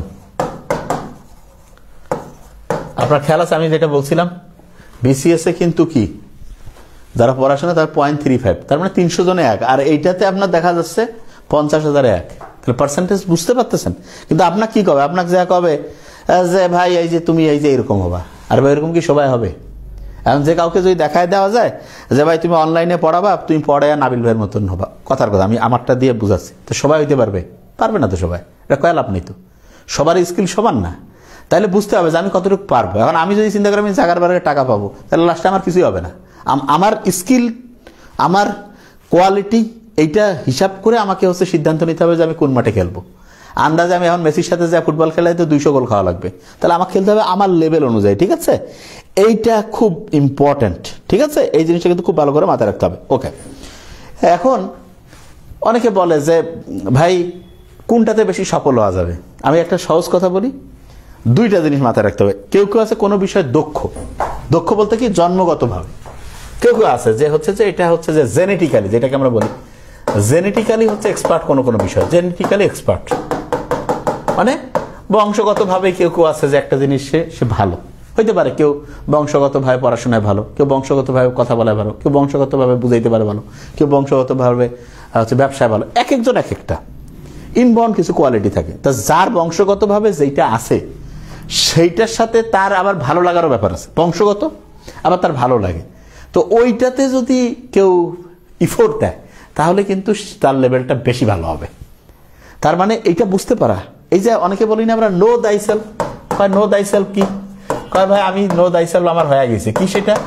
আমি আমার নাম জানি, বাপের নাম, দাদার নাম, আমার মা কোন জায়গায় থাকি, ঘন্টু, ওটা নো দাইসেলফ। নো দাইসেলফ মানে আমি নিজে কোনটায় সবচেয়ে স্মার্ট, কোনটা আমি সবচেয়ে স্মুথ, সেইটা বুঝতে পারা, এটা হচ্ছে নো দাইসেলফ। এইটা করতে হবে, এই জিনিসটা বুঝতে হবে। আচ্ছা, অনেকে লক্ষ লক্ষ ছেলে মেয়ে আইএলটিএস করতেছে, আমি খারাপ ভালো বলি না, আমার কথা হইলো যে মানসিক দেখা দেখে কোনো কাজ করলে অসাধারণ কিছু করা যায় না, বেশিরভাগ জন এই জন্য ব্যর্থ। আজকে মনে হচ্ছে যে ওই যে একজন সেলিব্রিটি দেখলাম ওইটা হবো, কালকে দেখলাম আরেকজনকে ওইটা হবো, আর নিজে কি হবে সেটা জানে, হয় চতুর্দিকে দেখতেছে কোনটার দাম বেশি, কোনটা, কিচ্ছু হবে না। এটা স্থির হইতে হবে আগে যে আমি নিজে কোনটা ভালো হইতে পারি, সেইটা হইতে হবে। তা আমি পড়াইতে পারবো বলো, এখন আমি যদি কই যে না আমি পড়াইতে পারি, ফলে আমি এটা না দিয়ে আমি এখন হচ্ছে যে মেসির মতো ফুটবল খেলবো, হবে না তোরে ভাই, আমি এটা পাবো না, আমাকে বুঝতে হবে না। তার মানে এইটা বুঝতে পারাটা হচ্ছে ইম্পর্টেন্ট। অনেকে কয় কি আমি সরকারি চাকরি বিসিএস দিব, তোর পড়ার অবস্থা কি ঘন্টু, পড়ার কোনো অবস্থায় নেই, আর বিসিএস দিবে। কি রে ভাই তুই বিসিএস দিয়ে কি করবো? বিসিএস বুঝিস কি জিনিস? কঠিন না আমি কিন্তু বলতেছি না, কিন্তু ওর অনুযায়ী তো আর পাবে না। আমরা স্পষ্ট নর্মালি খেয়াল রাখতে হবে, নর্মালি কিন্তু আমরা যে কাউকে দেখে কখনোই কই না যে তোমার হবে না, কিন্তু ওর যে অবস্থা সেই অবস্থা থেকে অসাধারণ কিছু করতে গেলে দিনে 12 ঘন্টা 16 ঘন্টা পড়তে হবে, কিন্তু হয় 3 ঘন্টা পড়তেছে না, আমি বিসিএস দিব। আরে বাবা কিভাবে হবে? যে তোমার চেয়ে অনেক আগায় আছে সে দিনে পড়তেছে 10 ঘন্টা আর তুমি পড়ছো 3 ঘন্টা, তোমার অবস্থান এমনি পিছনে। আগে যখন দৌড় শুরু করছো তখন 300 কিলোমিটার দূরে ছিল, দৌড় শেষ হওয়ার পরে হচ্ছে 2000 কিলোমিটার দূরে, নাম্বারের পার্থক্য হিউজ, হবে না। তা এই জিনিসগুলো একটু ভালো করে মাথায় রাখতে হবে, প্রত্যেককে বলবো। তাহলে যে জিনিসটা হলো যে যেই বিষয়ে দক্ষ সেই বিষয়, এবং খেয়াল রাখতে হবে ফ্রি ফ্রি বসে বসে টাকা খাওয়ার চিন্তা এটা করে লাভ নাই। দুনিয়া বেঁচে থাকতে গেলে কাজ করতে হবে, কাজ করতে হবে। এখন অনেকে বলতে পারে যে ভাই যে না আমি হচ্ছে যে ওই যে যেটা ব্লগিং করি টাকা ইনকাম কর, বাবা কে কোনটা দিয়ে করবে? ব্লগিংয়ে যদি তুমি 1 নম্বর হইতে পারো করো। এখন অনেকে আছে টাকাটাই মেন দেখে, আর অনেকে আছে আমি টাকা ইনকাম করবো, আমি সোসাইটিতে আমি একটা পজিটিভ চেঞ্জও আনবো এইটা, এবং আমি এটা দিয়ে ইচ্ছা করলে সওয়াবও ইনকাম করতে পারবো আল্লাহ রহমতে, যদি আমার নিয়াত পরিষ্কার থাকে। তো এইটা করতে পারলে খুব ভালো। আর যদি এটা না হয়, এক একজনের এক একটা। এখন ব্যাপার হলো কাউকে অনুসরণ করার দরকার নাই, প্রত্যেকের মনের ভিতরে একটা জিনিস আছে যে আমি এটা হইতে চাই, সেইটা যদি আমরা হই সবচেয়ে ভালো হবে, আমি সবসময় যেটা বলি। এবং যে কেউ যদি বলে এটা যে এই যে এইটা জাস্ট হচ্ছে যে তুমি 1 সপ্তাহ 2 মাস 6 মাস দাও দিয়ে তুমি নাম্বার 1 হবা, বিশ্বাস করো আমি তোমাকে গ্যারান্টি দিচ্ছি, এটা নিশ্চিত থাকো তুমি যে তোমাকে 6 মাস দিয়ে তুমি কি হইতে পারবে সেটা বুঝতে হবে। আচ্ছা ধরো যে তোমার আগে 6 মাস করছে, এরকম আছে না বহুতজন, তুমি শুনবে হবে আছে তো। ধরো একটা তোমাকে বললো যে ফ্রিল্যান্সিং এর এই কোর্সটা তুমি 6 মাস করো, করার পর খালি ডলারে ডলার, ওরে বাপরে বাপ ডলারে ডলার আসবে। তা তোমার আগে যে আরো 10,000 লোক এটা করে আছে তাদের কতজন ডলার পেয়েছে? আর যদি পায় তাহলে ওরা কোথায় তুমি কোথায়? ওই যে আগে একটা গ্রুপ আসছিল না, যে ওই যে আমি যখন মেডিকেলে পড়ি আমাকে ডেকে নিয়ে, আমি কোম্পানির নাম নিতে চাই না তাহলে ওদের আবার অসম্মান হবে, যে এরকম মাল্টি লেভেল MLM ব্যবসা, MLM মাল্টি লেভেল মার্কেটিং কয়, যে খালি টাকা দিয়ে একটা এই যে কি কয় ডায়মন্ড, তারপরে কি কি আছে ওদের আমার একজাক্টলি এখন খেয়াল নাই, যে একটা হচ্ছে ইয়া কিনতে হয় 6,000 না 3,000 না 2700 পয়েন্ট, 12,000 8,000 10,000 এরকম টাকা দিয়ে, তারপরে 1 থেকে 2 2 থেকে 4 4 থেকে 8, মুহূর্তের মধ্যে কোটিপতি হয়ে গেল। তা এটা যখন দেখাইলো আমার খেয়াল আছে, আমি তখন বললাম যে ভাই আপনাদের যে সিস্টেম দেখতেছি, তো এই সিস্টেম অনুযায়ী তো ওই সময় বাংলাদেশে যারা সেরা ধনী ওদেরকে গইলে তো ওরা এরকম করে আরও টাকা বানাইতে পারে। তো ওরা কোনো উত্তর দিয়ে পারে। আমি বলছি না, এটা তো তাহলে বোঝাই যাচ্ছে এটার মধ্যে কোনো ভেজাল আছে, 2 নাম্বারই আছে, এবং আলটিমেটলি আমরা বুঝতে পারি যে না, এটা 2 নাম্বারই। তা এই জন্য আমি এই জিনিসটা বারবার বলি যে সেটা হচ্ছে নিজের ইয়াটা বুঝতে হবে না, যে আমি আসলে কি করতে চাচ্ছি। যে মানে হচ্ছে যে একটা জিনিসে অসাধারণত্ব হইতে গেলে তোমার কমন সেন্স কাজে লাগাইতে হবে, যে তুমি আসলে মানে তোমার অবস্থান কি, তোমার সামনে প্লেয়ার কারা আছে, ওয়েটিংয়ে কারা কারা আছে, তুমি কতটুকু ইফোর্ট দিতে পারবা, মার্কেটের অবস্থা কি, এগুলো সব কিছু দেখে হিসাব করতে হবে, তারপরে তুমি সফল হবা। আর তুমি দৈনিক হচ্ছে মোবাইলের মধ্যে খালি ঘন্টার পর ঘন্টা মেসেজ করতেছো, রিলস দেখতেছো, আর তুমি মনে করতেছো কোম্পানি বিভিন্ন প্রতিষ্ঠানে এসে তোমাকে টাকা দিয়ে চলে যাবে, প্রশ্নই আসে না। ঠিক আছে? হ্যাঁ, এটা প্রশ্নই আসে না। হ্যাঁ, এই জিনিসটা খুব ভালো করে মাথায় রাখতে হবে। আচ্ছা, ওই যে অনেকে বলতেছে বিটকয়েন, ভাই আমি তো একটা কথা কই, কাজ ছাড়া যদি টাকা ইনকাম করার চিন্তা করো তাইলে আর কি কব, ওই টাকা দেখবা আজকে অ্যাকাউন্টে আছে, কালকে নেই। কাজ, তুমি দুনিয়ার মানুষ, তো কাজ করতে হবে। বসি বসি খাবা? ভদ্রলোক খায় না। তাহলে সবাই যদি বসি খায় তাহলে কাজটা করবে কে? হ্যাঁ ভাই, রোবট ধরে, রোবট আসুক আগে, তারপরে বসি বসি খাও সবাই। মানুষের এই যে বসে থাকলে কি ভালো লাগে? কাজের মধ্যে থাকলে না ভালো। তা আমাদের অভ্যাসটাকে আমাদেরকে শিখাইছে, হ্যাঁ ভাই কাজ করবো না, মানে এমন 2 নাম্বারই চিন্তা। জাপানিরা এত বছর বাঁচে, সবচেয়ে বেশি পরিশ্রম। যারা সবচেয়ে বেশি দিন পরিশ্রমের মধ্যে থাকে তারাই সবচেয়ে বেশি দিন পাচ্ছে, এটাই স্বাভাবিক। কারণ আমাদের গোটাল ব্রেন থেকে হেড টু টো, গোটাল বডিটা হচ্ছে ম্যানুফ্যাকচার করছে আল্লাহ হচ্ছে কাজের উপরে, কর্মের মধ্যে থাকতে হবে। মোহাম্মদ সাল্লাল্লাহু আলাইহি ওয়াসাল্লাম কি কোনোদিন রেস্ট নিছে যে ঠিক আছে আগামী 3 মাস শীত নিদ্রায় চলে যায়? আছে? নাই, প্রশ্নই হয় না। অলওয়েজ পরিশ্রম। আর আমরা হচ্ছে খালি ধান্দাবাজি, কেমনে কাজ থাকি ফাঁকি ঝুঁকি দিয়া যায়। ভাই, আরে ভাই কাজের মধ্যে থাকলে ভালো থাকা যায়, এটা বুঝি না কেন? পরিশ্রমের মধ্যে থেকে একটু টাইম রিল্যাক্স করবো, এটাতে অসাধারণ কিছু হবে। ঠিক আছে?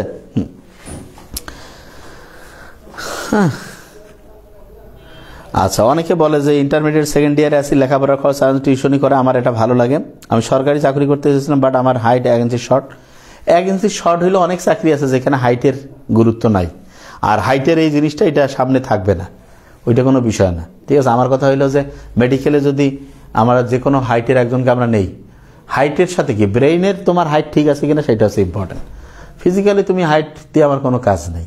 ঠিক আছে? এটা থাকবে না। এটা নিয়ে আমরা সামনে ইনশাআল্লাহ, এটা নিয়ে আমরা আপিল অলরেডি আমরা বলছি, এটা ইনশাআল্লাহ থাকবে না। ঠিক আছে? অর্থাৎ তুমি ভালো করে পড়াশোনা করো, হাইট নিয়ে দুশ্চিন্তাগ্রস্ত হওয়ার দরকার নেই। পড়াশোনা করো, তোমার হাইট তোমার হচ্ছে সাফল্যের পথে বাধা দিতে পারবে না। ঠিক আছে? এই জিনিসটা ভালো করে মাথায় রাখবে। আচ্ছা, অনেকে বলছে স্যার বাইরে যাওয়া ছাড়া নিজের আর কোনো উপায় তো দেখছি না। হ্যাঁ, তাহলে যারা বাইরে যাবা, বাইরের জীবন কি সেটা আমার জানা আছে। আমার ছোট বোনটা অস্ট্রেলিয়া থাকে, আমার আত্মীয় স্বজন অনেকেই বিদেশে একেবারে খুব ভালো জায়গায়, যে ওইখানকার সরকারি চাকরিও করে, ওরা যে পরিশ্রম করে আমি জানি। হ্যাঁ, আমি খারাপ ভালো কোনোটাই করি না, প্রত্যেকটাই ভালো, প্রত্যেকটাই মধ্যে পরিশ্রম আছে। পরিশ্রম করো, তুমি যেখানে বেশি ভালো মনে করো, কমফোর্ট ফিল করো তোমার, সেখানে যাও। আমি কাউকে কইলে যদি বাংলাদেশে থাকি তোমার লাইফ করো, সারা দুনিয়া এখন হচ্ছে বাউন্ডারি লেস, যেখানে যাও। তবে খেয়াল রাখবা, যেই দেশে যাও যা কিছু করো, মানে দুনিয়া কামাই করতে গিয়ে আখেরাত যাতে ধ্বংস না হয়। আখেরাত ঠিক রেখে তুমি যেই কাজ করো কোনো সমস্যা নেই। কিন্তু ঢুকলা মদের দোকানে, হালাল পানীয় দিচ্ছ, আর ওই টাকা নিয়ে হচ্ছে আসিয়া গরুর গোস্ত খাচ্ছ, কোনো লাভ নাই, খবর খারাপ আছে, আই গ্যারান্টি ইট। তোমাকে আল্লাহ কয় নাই যে তুমি হচ্ছে যে ওই 2 নাম্বারই প্রতিষ্ঠানে কাজ করিয়ে টাকা ইনকাম করবা।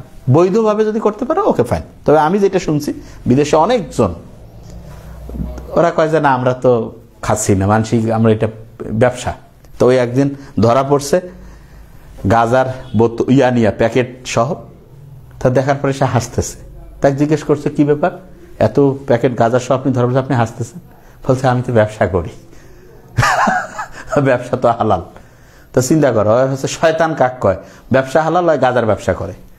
ব্যবসা কোনটা যেটাতে মানুষের উপকার হবে? এটা ব্যবসার মূল বৈশিষ্ট্য। ব্যবসা মানে মানুষের উপকার হবে, কিন্তু যেটাতে উপকার নাই, মানুষের ক্ষতি, এটা ব্যবসা হবে? হ্যাঁ, তাইলে এই জিনিসটা বুঝতে হবে। তাইলে এই জন্য যে জিনিসটা টিচিং প্রফেশন নিয়ে কিছু বলেন, আমি তো বারবার বলছি, সারা দুনিয়ার যদি নাম্বার 1 প্রফেশন থাকে, নাম্বার 1 1 নাম্বার টিচিং।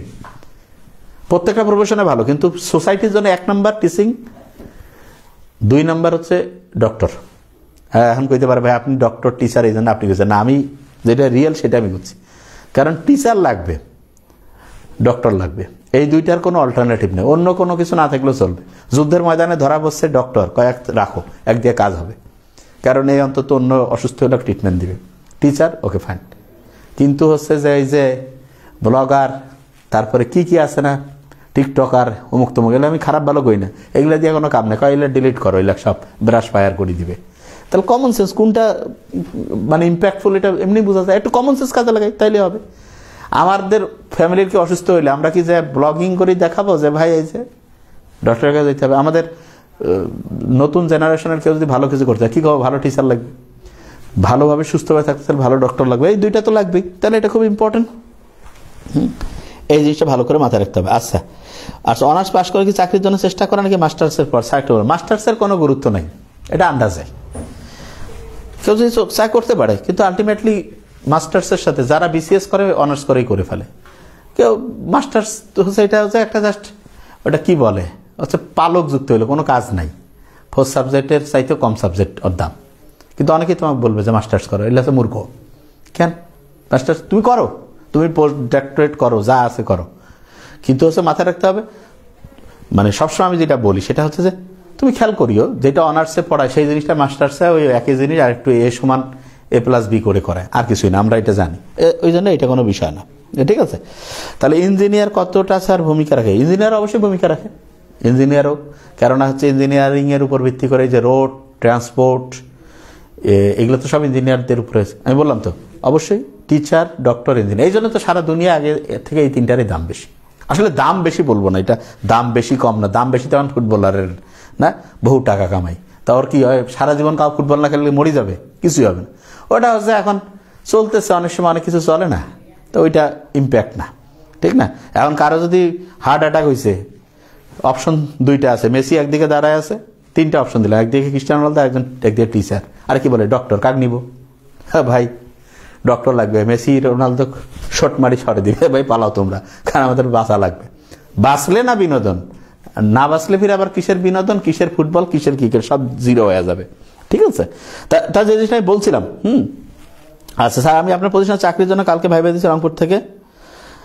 আসলে মোহাম্মদ জাহিদ ইকবাল, এখানে বলি আমাদের এখানে ভাইবাতে আমি সংখ্যাটা একজ্যাক্ট জানি না, এই জন্য তারপর একটু আইডিয়া আমি যতদূর শুনেছি প্রায় আমার মনে হয় 1000-এর কাছাকাছি হচ্ছে যে অ্যাপ্লিকেশন আসছে। তার মধ্যে ভাইবা কিন্তু আমাদের শুরু করার কথা ছিল 10 তারিখ, কিন্তু এত বেশি আসছে এই জন্য 5 তারিখ কি 6 তারিখ থেকে শুরু করা হয়েছে। হ্যাঁ, তা ব্যাপারটা হলো যে আমরা এখানে মূল ব্যাপারটা হলো যে আমরা আমাদের যে ভাইবা বোর্ড আছে তারা দেখবে যে সবচেয়ে যে মন দিয়ে কাজ করবে। যেমন আমরা একটা ক্লিয়ার বলে দিই, আমরা যদি দেখি যে একজনের মধ্যে অসাধারণ দক্ষতা আছে, অসাধারণ, তাকে আমরা নিব। আর যে অসাধারণ ধরা যাক যে দক্ষতা নাই, তাহলে কাকে আমরা নিব? যে দেখবো যে চাকরির প্রিপারেশন নিচ্ছে না, একেবারে ফুল, তার পড়া শেষ, তার চাকরির জন্য কোনো চিন্তা নাই, তার হচ্ছে অন্য কোনো দুশ্চিন্তা নেই, সে পুরো ফোকাস করবে একাডেমিতে, আমাদের স্টুডেন্টদের কীভাবে ভালো করবে। আমাদের চাওয়াটা কি? স্টুডেন্টের ভালো। যাদেরকে আমরা নিয়োগ দিই তারা তো আর পড়াবে না, তাদের কাছে কি? তাদের কাছে স্টুডেন্টকে মনিটরিং, তাদের প্রত্যেকের জবাবদিহিতা, তাদের ভালো চাওয়া। তা আমরা যখন স্টুডেন্টের ভালো চাবো, তাহলে আমাদের কোন রকম লোক নিতে হবে? যে এটা মন থেকে অনুভব করবে। এখন নিজে সে পেশারে আছে, সে নিজে হচ্ছে স্টুডেন্ট, সে অন্য স্টুডেন্টের কথা চিন্তা করার টাইম পাচ্ছে না, তাহলে দিয়ে হবে না। তো এই জন্য ক্লিয়ার কাট কথা, ঠিক আছে। তাহলে এই জিনিসটা আমি বারবার বলি যে হচ্ছে যে কেউ যদি হচ্ছে যে মানে প্রতিষ্ঠানে, এবং আমাকে অফিস থেকে প্রত্যেকদিন সামারি দেয়, বলে যে অনেকে আমাদের একাডেমি সম্বন্ধে তো একটা আইডিয়া হইতে হবে যে আমাদের একাডেমিতে 1000 স্টুডেন্ট পড়ে। এইখানে যদিও এখন কোচিং তো বাংলাদেশে বহু টাইপের আছে, ঠিক না। তা গ্রামের কোচিং বা শহরের কোচিং বলে না, যেই কোচিংয়ে স্টুডেন্ট ধরা যাক 500, 800, 1000, ওইটার একরকম। আর যেখানে কয়েক হাজার স্টুডেন্ট পড়ে সেইখানে বুঝতে হবে না যে আমি যে এই জায়গায় অ্যাপ্লিকেশনটা দিলাম, দিতেই পারি না, কিন্তু আমার কথা একটু বোঝা উচিত যে আমার কি ওই লেভেল আছে, আমাকে দিবে এখানে আন্দাজে। এই যে এতজনের ভাইবা নেওয়ার, এরপরে আমরা আসলে আরও স্পেসিফিক বলে দেবো, যে বলে দিয়েছে বাচনভঙ্গি সুন্দর হইতে হবে, দেখে কথা বলার স্টাইল থাকতে হবে। তা ওর বাচনভঙ্গি নাই, ও কথাই ঠিকভাবে কইতে পারে না, ও কেন এখানে দিবে? বুঝতে হবে না যে আমাদের লেভেলটা আমরা কীরকম নিব। তো এইটা তাইলে আমি যদি এক জায়গায় পরীক্ষা দিতে যাই, তাহলে এই জন্য জিনিসটা তো বুঝতে হবে যে আমার লেভেলটা কি, তখন আমি কি আসলে ওইটার জন্য মানে ওইটাকে যেটা বলে যে আমি ওইটার সাথে হচ্ছে সামঞ্জস্যপূর্ণ কিনা, এইটা যদি আমি না বুঝি তাহলে তো আমার আইকিউ কম, ঠিক না। তাই এটা হচ্ছে যে স্যার প্যারেন্টসরা স্যার ছোটবেলা থেকেই শুধু স্যার ডক্টর ইঞ্জিনিয়ার হওয়ার জন্য জোর করতে থাকে, নিজেদের ইচ্ছা মতো কেরিয়ার চয়েস করার সুযোগ নেই। আচ্ছা, নিজেদের ইচ্ছা মতো কেরিয়ার করার সুযোগ নেই, কারণটা কি আমি একটু বলি। বাপ মারা চায় যে ছেলে মেয়েদের সবচেয়ে নিরাপদ জীবন, ওদের চাওয়ার মধ্যে কোনো ডিস্টার্ব নেই। এখন ছেলে মেয়েরা অনেক সময় কয় কি যেন আমি ডক্টর ইঞ্জিনিয়ার হব না। ওকে ফাইন, কি হবা সেটা দেখাইতে হবে তো, যেন আমি কি হব সেটাও আমি বুঝতেছি না। তার মানে কি, এটা হচ্ছে মস্তিষ্ক স্থির না। যে কেউ যদি যে কোনো কিছু খুব মন দিয়ে করে, ফ্যামিলি মোটামুটি 80% সাপোর্ট করে, 20% কিছু ফ্যামিলির লোক থাকে ওরা ওই মাইন্ডসেটটাই ওইরকম, সেটা আলাদা। কিন্তু আমাদের বেশিরভাগ জন কি হয়, ডক্টর ইঞ্জিনিয়ার হবে না, হয় কিছুই হবে না, হয় চিন্তা করে গান গায়ের দুনিয়া সাইন করবে। এটা হবে না ভাই, পরিশ্রম করতে হবে। যে কেউ যদি মানে যে কোনো ক্ষেত্রে কী করবে সে নিজেও জানে না। মানে অনেকে আছে সারাদিন ফুটবল ক্রিকেট খেলে টাইম লস করে। আচ্ছা, তুমি খেলে কি সাকিব আল হাসান হওয়া, ওই যে বাংলাদেশে যেগুলো আছে ওইরকম যারা আছে তাদের লেভেলে? আমি সাকিব আল হাসানকে খুব ভালো প্লেয়ার বলতে, কিন্তু খেলার দিক থেকে ভালোই খেলছে, মানুষ হিসেবে ভালো না হোক, কিন্তু আমি জাস্ট ওই জন্য এক্সাম্পলটা বলছি যে বাংলাদেশে যারা সবচেয়ে ভালো খেলছে সেই লেভেলে যদি তুমি যাইতে পারো খেলো, কিন্তু তুমি যদি ওই লেভেলে যাইতে না পারো তো তোমাকে দেওয়া হবে না। তো তাহলে তোমার ফিউচারটা নিয়ে তোমার আব্বা আম্মা চিন্তা করবে না? তোমার আব্বা আম্মা তো অধিকার আছে, কারণ কষ্টটা তো ওদের হবে, বুঝতেছো? এখানে জিনিসটা হচ্ছে যে নিজের ইচ্ছা মতো কি করতেছো এখানে ক দেখে। আমি তোমার আব্বা আম্মা আমাদের অফিস থেকে ফোন দেওয়াবো যে কি হইতেছ, সেই অনুযায়ী কাজ করো, তুমি করে জমা দাও দেখি।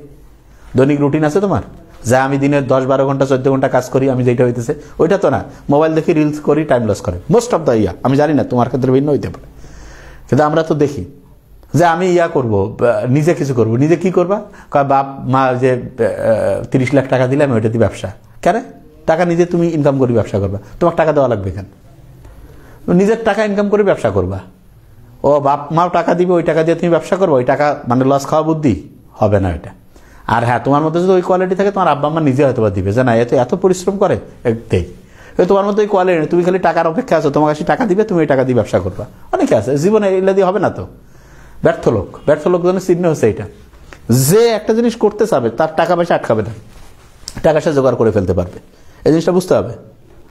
হ্যাঁ, অর্থ সম্পদ ছাড়া ঘুরে দাঁড়ানোর কোনো উপায় আছে? 100% আছে। পৃথিবীর কাউকে টাকা নিয়ে আসছে নাকি? সবাই ইনকাম নিজে মাথা কাজে লাগাই করছে। রুটিন অনুযায়ী চলতে হবে। তাড়াতাড়ি ঘুম, তাড়াতাড়ি উঠা, ভোর থেকে উঠে নামাজ কালাম পড়ে আল্লাহর কাছে চাওয়া, রুটিন অনুযায়ী প্রত্যেক দিন হচ্ছে যে প্রত্যেক ঘন্টার ক্যালকুলেশন রাখা। সেইটা করতে চাই, সেটার জন্য 3 মাস 6 মাসের প্ল্যানিং অনুযায়ী কাজ করতে হবে। এটা করি আমরা। ও বাবা, এত সস্তা!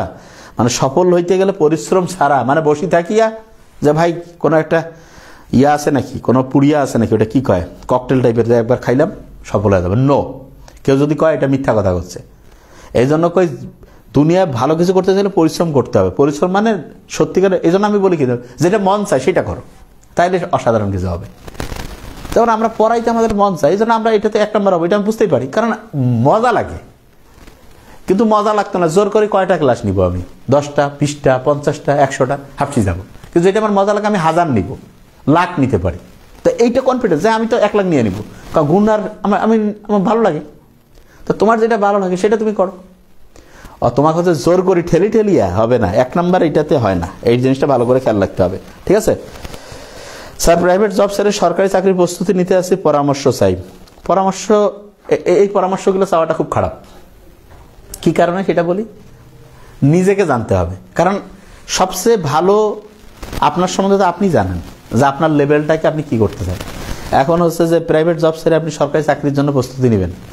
আমি তো বললামই, সরকারি চাকরিতে বিসিএস তো 0.35%, আর অন্যান্য যে চাকরি আছে সব কিছু মিলে 2-3%-এর বেশি না সরকারি চাকরিতে সাকসেস রেট। মানে হবে না এটা নিশ্চিত থাকেন, যদি হয় এটা মিরাকল। হবে না এটা পার্সেন্টেজ, সেটা আমাদের বলে। আপনি দেখেন সহজ হিসাব, আপনার এলাকায় যারা বড় ভাই আপু আছে, আপনি যেই ব্যাচের তার 10 ব্যাচের আগের হিসাব নেন। কয়জনের গভর্নমেন্ট চাকরি হয়েছে, কয়জন বিসিএস অফিসার হয়েছে, কয়জন অন্য ফার্স্ট ক্লাস নন ক্যাডার হয়েছে, কয়জন ব্যাংকে হয়েছে, কয়জন হচ্ছে টিচার। যেই চাকরিগুলো আপনি খুঁজেন, আপনি সংখ্যা মিলায় ওই কয়েক বছরে আপনাদের এলাকায় কতজন স্টুডেন্ট ছিল, ওইটার আপনি গোটাল থানার হিসাব করেন, জেলার করেন, বিভাগের করেন, দেশের করেন, আপনি ক্যালকুলেশন বুঝে ফেলবেন। এটা খুব সহজ হিসাব। কিন্তু এখন আপনি যদি চিন্তা করেন যে হ্যাঁ যে ভাই এটা তো খুব সহজ, মানে জিনিসটা হচ্ছে আপনার বুঝতে হবে, কিন্তু আপনার লেভেলটা বুঝতে হবে যে আপনি আসলে, আমি বারবার একটা জিনিস বলি যে নিজের ক্যাপাবিলিটি এইটা বুঝে তোমার ডিসিশন নিতে হবে। এখন আপনার ক্যাপাবিলিটিতে আপনি ভালো বুঝবেন, এটা তো আমি বুঝবো না। এটা আমার কাছে জানতে চাওয়াটাও খারাপ। কেন? কারণ হচ্ছে যে আপনার ক্যাপাবিলিটি এটা আমি কেমন করি কব, এটা কি এটা আমি দেখি নাই, আমি আপনার সম্বন্ধে জানি না। আমি কি বলতে পারি যে আপনি নিজের সম্বন্ধে আগে জানেন। এই যে নিজের সম্বন্ধে কনফিডেন্ট না, অন্য জিজ্ঞেস করতে হবে কেন? এটা জিজ্ঞেস করতে হবে কি কারণে। এইটা তো বোঝা যাচ্ছে যে ওর গেম শেষ, হবে না। মানে হবে না বলতে এই মেন্টালিটিটা কারো, এইটা মেন্টালিটি না হওয়ার মেন্টালিটি। যে স্যার আমি এটা ডিসিশন নিয়েছি যে আমি চাকরি ছেড়ে দিয়ে আমি প্রাইভেট চাকরি ছেড়ে জবের জন্য করব।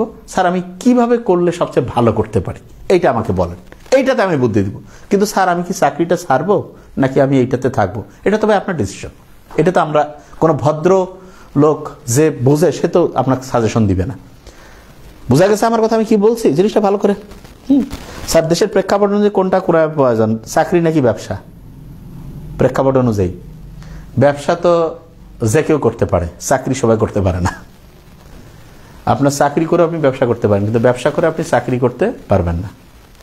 এখন স্কিল কোনটা আছে? ব্যবসা এত সহজ না যে দোকান দিলাম আর টাকা খালি পকেটে চলে আসবে। নো, ব্যবসা এত সহজ না। আবার করতে পারলে সহজ, কিন্তু চ্যালেঞ্জিং। ব্যবসা খুবই বরকতপূর্ণ, ব্যবসা তো খুব ভালো জিনিস, খুবই ভালো, কিন্তু ওই লেভেলের যেটা দিতে আসছে মার্কেটে যারা যারা আছে তাদেরকে বিট দেওয়া লাগবে, তাদের লেভেলে যাইতে হবে। বা আপনাকে এমন কিছু করতে হবে, আপনি আবার চিন্তা করতেছেন যে আরেকজনের নকল করে ব্যবসার পলিসিতে আমি, হবে না। ওর হিসাব আলাদা হয়। আপনি যেটা করবেন ওইটাতে দেখবেন ট্রাম্প কার্ড ফেলে দিছে একটা, শেষ। লাস্টে দেখবেন যে 27 লাখ টাকা নিয়ে ব্যবসা নিয়েছেন, 20 লাখে নাই। আমি জানি তো, এই জন্য বলছি। হ্যাঁ স্যার আপনার মতো একটা টিচার হবো ইনশাল্লাহ, ভেরি নাইস।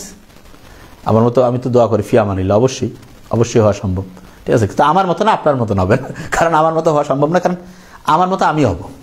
হ্যাঁ বুঝতে পারছি, হয়তোবা আমি যেরকম পড়াই সব বেশি সেটা, কিন্তু আপনার মতো আপনি হবেন যে লেভেলটা যাতে আমি এরকম করার চেষ্টা করি।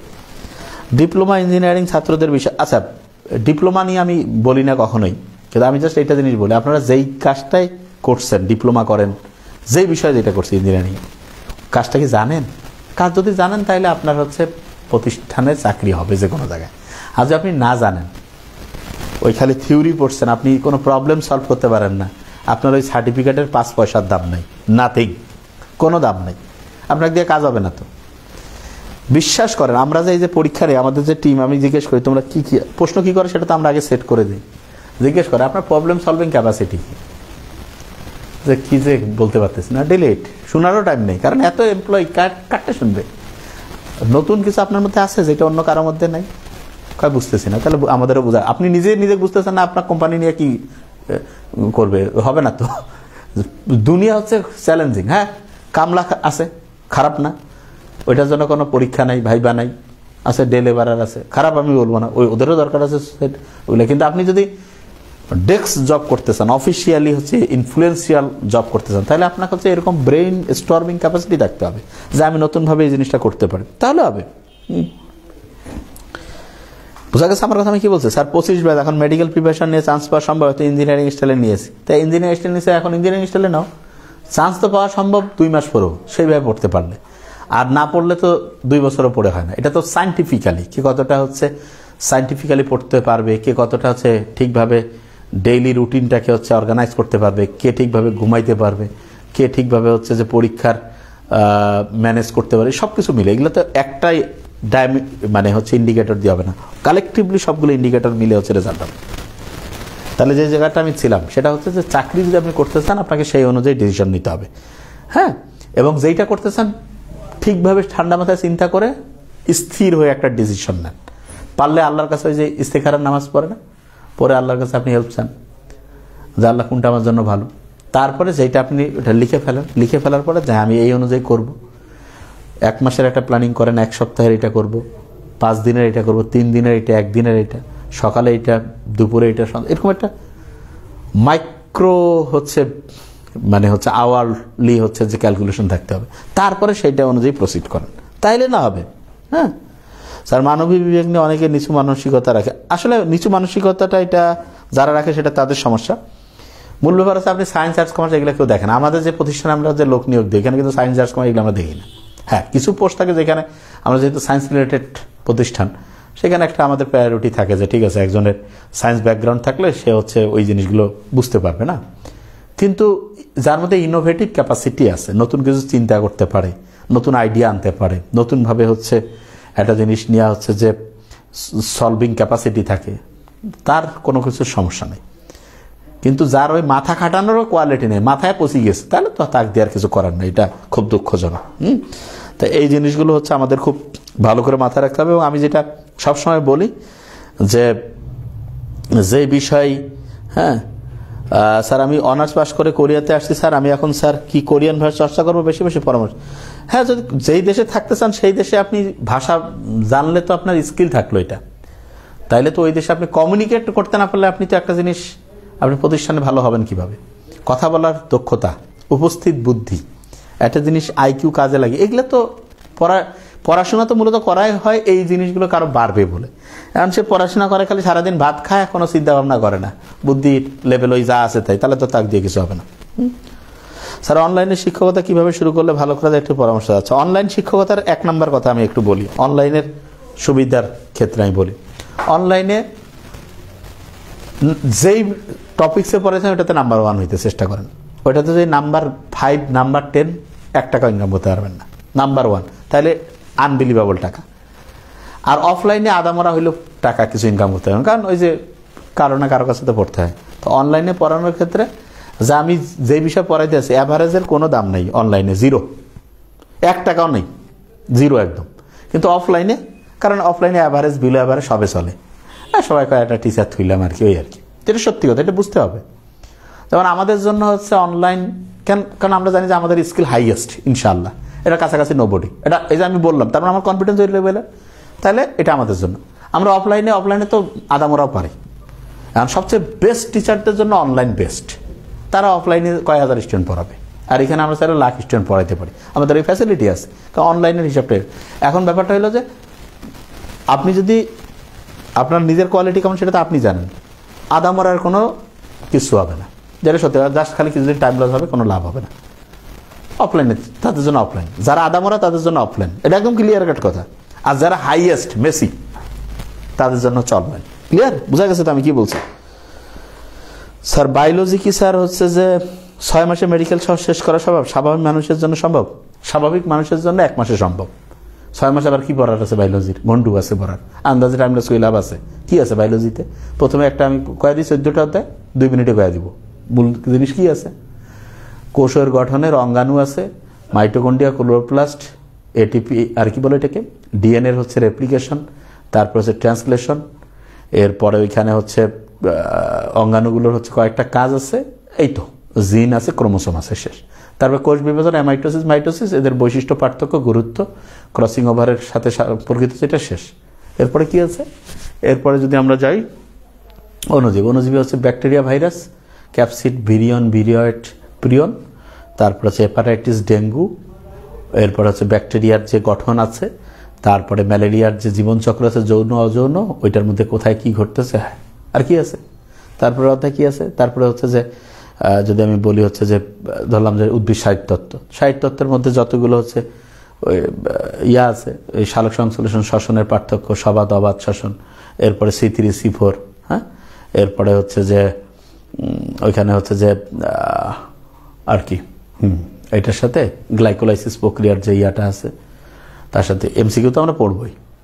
শৈবাল ছত্রাকের হচ্ছে দেখা যাবে ওদের বৈশিষ্ট্য, ওদের হচ্ছে যে সঞ্চিত খাবারের হিসাবটা, ওদের অর্থনৈতিক গুরুত্ব, বাস। নগ্নবীজে, আবৃত বীজের ওদের বৈশিষ্ট্য, ওদের হচ্ছে গুরুত্ব, এটা। তারপর হচ্ছে কি জিনতত্ত্ব, আর কি বলে জিন প্রকৌশল, জেনেটিক ইঞ্জিনিয়ারিং, রিকম্বিনেন্ট ডিএনএ তৈরির ধাপগুলো, ইনসুলিন, তারপরে হচ্ছে প্লাজমিড, ইন্টারফেরন, এই তো ফার্স্ট পেপার শেষ। তো এগুলো কোনো বিষয় না, ঠিক আছে, এটা তো ফার্স্ট পেপার। সেকেন্ড পেপারে এরকম বললে হয়ে গেল প্রাণী বিভিন্নতা, শ্রেণীবিন্যাসের পর্বগুলো, বৈশিষ্ট্য, ওই মৎস্য, উভচর, সরীসৃপ, পাখি, তারপরে কি আছে স্তন্যপায়ী, এরপরে 10টা প্রধান 9টা পর্বের বৈশিষ্ট্য, সিলোমের ভিত্তিতে প্রকারভেদ, ক্লিভেজের ভিত্তিতে প্রকারভেদ, তারপরে হচ্ছে যে ওইখানে তোমার হচ্ছে যে ওই ভার্টিব্রাটা উপপর্বের যে বিভিন্ন আছে সেগুলো, বিভিন্ন প্রাণীগুলো দিবে, এগুলো কোনটা কোন পর্ব হয়ে গেল। তারপরে কি আছে পরিপাক ও শ্বসন, পরিপাক শ্বসনে হচ্ছে শর্করা, আমিষ আর স্নেহর হচ্ছে পরিপাক, তারপরে লিভার মানে যকৃৎ আর অগ্নাশয়, এইটার সাথে আর কিছু আলোচনা করলে হয়ে যাবে। রক্তের হচ্ছে যে উপাদানগুলো, হার্টের রোগগুলো, তারপরে হচ্ছে যে কপাটিকাগুলো, এরপরে হচ্ছে angiogram, bypass surgery, heart failure, তারপরে বিভিন্ন রকমের রক্তের কণিকা যে আছে এগুলো। আমি বলছিলাম এটা ব্যাপারটা হলো আপনি স্যার মেডিকেলের তো স্যার অনেক পড়া স্যার, আপনি যত সহজে মেডিকেলের জন্য আচ্ছা আমরা কি পড়াই সেটা আমাদের এই পেজে ক্লাস আছে দেখিনিও, পসিবল কি না সেটা তো আমি প্রমাণ দিয়ে কথা কই, আমি কি এমনি কথা কই, প্রমাণ। আর তুমি যদি ওই মেসিটে যাওয়ার কাছে ড্রিবলিং কিছু না, যে জীবনে পারে না তার কাছে কঠিন। মেসিটে বছরে 100 গোল দিতে পারে সে, আর অনেকে সারা জীবনে 100 দেওয়ার পায়নি। কারণ কঠিন সহজ হচ্ছে তুমি কার ক্যাপাসিটিতে যাচ্ছ সেইটার উপরে। স্যার কেমন আছেন স্যার? আলহামদুলিল্লাহ স্যার, এক্সাম আজ অনেক ভালো হয়েছে আলহামদুলিল্লাহ, it's credit is totally going to sir, thank you ফানাফিল্মিতে আমরা কিন্তু কি বলে জাহাঙ্গীরনগর ডি ইউনিটের জন্য তোমাদের খালি পরীক্ষা নিচ্ছে, একটু আইকিউ আর ইয়া পড়াইছে তোমাদের। এটা তো আমাদের কোনো কোর্স ছিল না। সামনে নতুন কোর্স যেটা আসবে সেটা হচ্ছে মেডিকেল সেকেন্ড টাইম, তারপরে প্রি মেডিকেল, তারপরে এইচএসসির একাডেমিকগুলো, রিভিশন প্রোগ্রাম সবগুলো আসবে। হ্যাঁ হ্যাঁ, পড়াশোনার জন্য রুটিন তৈরি করি, থ্যাংক ইউ। এটা তোমরা পরীক্ষা দিতে বলো, এটা তোমাদের ক্রেডিট। মূলত আমরা তো জাস্ট এটা এমনিতে তোমাদের কয়েকদিন শেষের দিকে একটু কয়েকদিন দেখিয়েছি। এটা কি স্যার এক্সামের সময় স্যার এটা কি গরিলা আছে স্যার, এটা কি এটা বুঝি নাই স্যার। ইমপ্রুভ দিলে কি স্যার মেডিকেল এক্সাম দেওয়া যাবে? হ্যাঁ দেওয়া যাবে। তো ইমপ্রুভ দেওয়া লাগে কিসে, মেট্রিকে? কি অবস্থা? আচ্ছা যাই হোক, অবস্থা এটা নিয়ে আর কিছু না বলি। কি জানি আরেকজন বলছে যে এটাকে কি বললো যে এক্সাম, আচ্ছা তাহলে 14টাতে কিছুই না, আমি বললাম তো এটা কিচ্ছু না, এটা 14টা লেকচারের মধ্যে শেষ করে ফেলা সম্ভব। হ্যাঁ বুদ্ধি করে যদি পড়া যায়, আর বুদ্ধি ছাড়া পড়লে তো টাইম লস। হ্যাঁ ওয়ালাইকুম সালাম সামিয়া হাসান, ভালো আছি ইনশাআল্লাহ। তাহলে যে জায়গায় ছিলাম অনেকক্ষণ অনেকগুলো বিষয় নিয়ে গল্প করলাম, কোন জায়গায় আচ্ছা একজন খুব ইম্পর্ট্যান্ট একটা প্রশ্ন করছে। হ্যাঁ প্রতিদিন স্যার আমি সদ্য অনার্স শেষ করছি, আমার খুব ইচ্ছা পড়াশোনা করবো, কিন্তু সব ঠিক করে কিন্তু পড়াশোনা শুরু করলে বা কিছুক্ষণ পড়লে মাথা ব্যথা করে, এটার কারণ কি স্যার? কিভাবে ভালো হয়ে যাব, ভালো করা যায়? আমি প্রতিদিন 11টায় ঘুমাই, 5:30। আচ্ছা কিছুক্ষণ পড়লে মাথা ব্যথা করে, মোহাম্মদ আজাহার আলী। কিছুক্ষণ পড়ে যে মাথা ব্যথা করে, মাথা ব্যথা করার আগেই পড়া ছাড়তে হবে, মানেটা কি? যদি দেখি যে মাথা ব্যথা সাধারণত 10 মিনিট পড়লে করে, তাহলে 5 মিনিট পরে রেস্ট নিব, আবার 5 মিনিট পড়বো, আবার রেস্ট নিব, আবার পড়বো, আবার রেস্ট, আবার পড়বো, এইভাবে পড়বো। আর যদি কেউ কয় যে ভাই আমার 2 মিনিট পরে মাথা ব্যথা হয়, তাহলে 1 মিনিট পরে রেস্ট। তা আমি জানি না কতক্ষণ পড়লে রেস্ট হয়, অনেকে এটা একটু কমেন্টস করলে আমি এখন আরও সমাধানটা দিয়ে দেবো যে এতক্ষণ পড়ার পরে আমার হচ্ছে।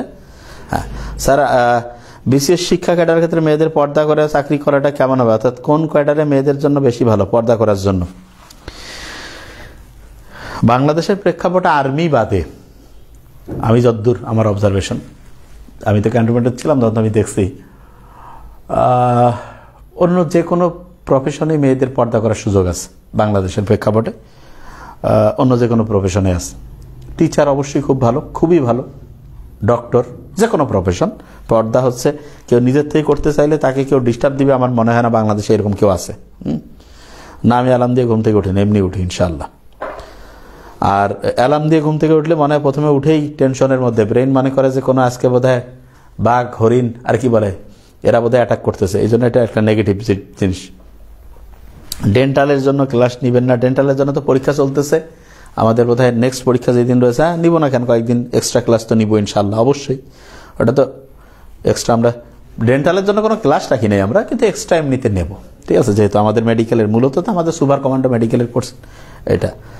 স্যার মোবাইল নিয়ন্ত্রণে রাখার উপায়টা একটু বলেন স্যার। খুব সহজ, তোমার মোবাইলটা আব্বা আম্মার মোবাইল থেকে সাথে যুক্ত করো, মানে বুঝো নাই, ফেসবুক ইউটিউবটা তোমার আব্বা আম্মার মোবাইল, ভাই বোন যারা আছে বড় তাদের মোবাইলটা নিয়ে তুমি ব্যবহার করো, আবার তাদের মোবাইলটা শেষ, বাস।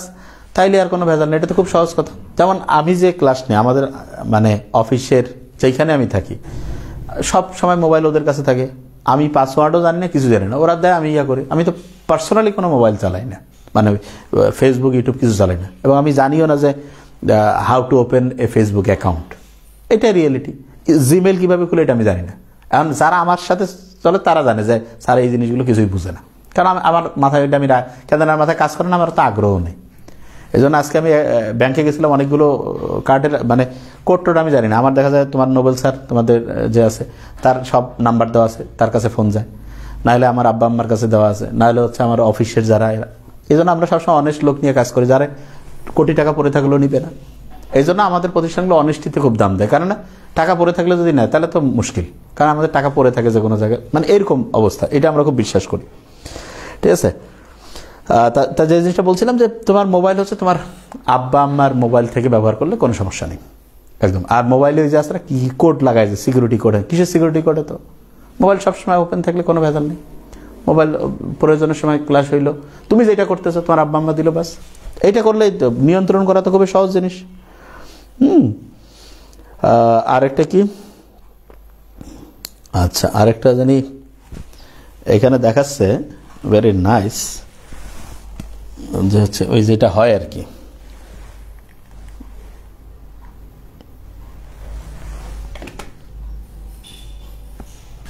স্যার আপনি কি দুপুরে ঘুমান? আমি দুপুরে ঘুমানোর পুরা বিপক্ষে, কিন্তু মাঝে মধ্যে দেখা যায় যে দুপুরে এমনিতে আমি একটু শুই বলতে কোনোদিন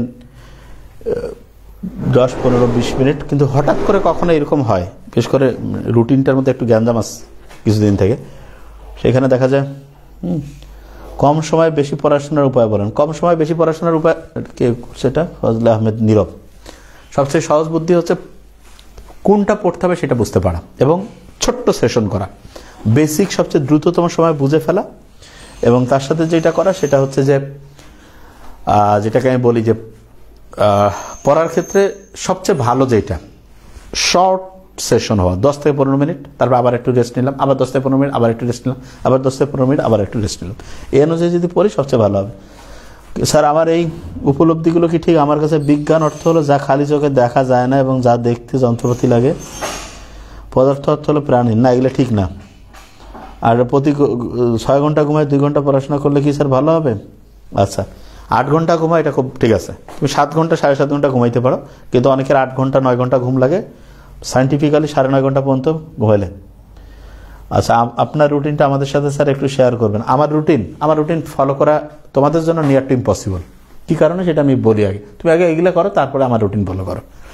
আমার সাথে কেউ ফোনে কথা বলতে পারবে না, নোবডি। যে ভাইটা আপনি, হ্যাঁ আমার আব্বা আম্মা ফোন দিলে মেসেজ দিবে, তার মানে বুঝতে পারছো আব্বা আম্মা তো আমার জীবন, তাহলে আব্বা আম্মা ফোন দিলেও মেসেজ দিবে। তোমাদের যে ম্যাডাম, আমার যে ওয়াইফ, সেও মেসেজ দিবে। তোমাদের যে নোবেল স্যার, আমার বোন, মানে বুঝতেছো তো? আমার যারা সবচেয়ে পছন্দের লোকজন, যে কেউ আমাকে ফোনে, আমার ফোনে ঢুকবেই না। 1 নম্বর, আমার ফোনে কোনো ইনকামিং কোনো ফোন ঢুকবে না, এটা আমার ফোনের সিস্টেমে। তাহলে কি করতে পারে? তারা মেসেজ দিতে পারে।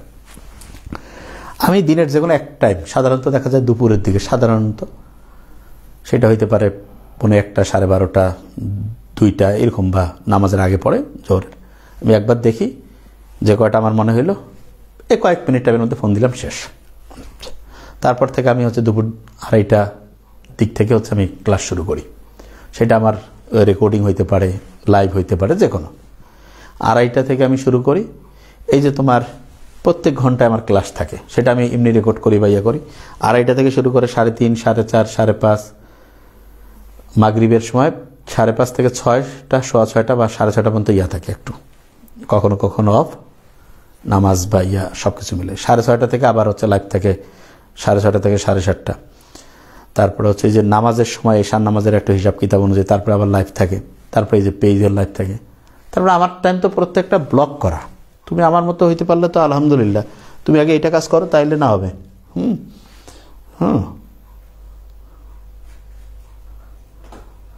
বুঝা গেছে আমার কথা আমি কি বলছি? আর আমি কোনো জায়গায় যে আন্দাজে 1 মিনিট গল্প করি না, নেভার ইভার।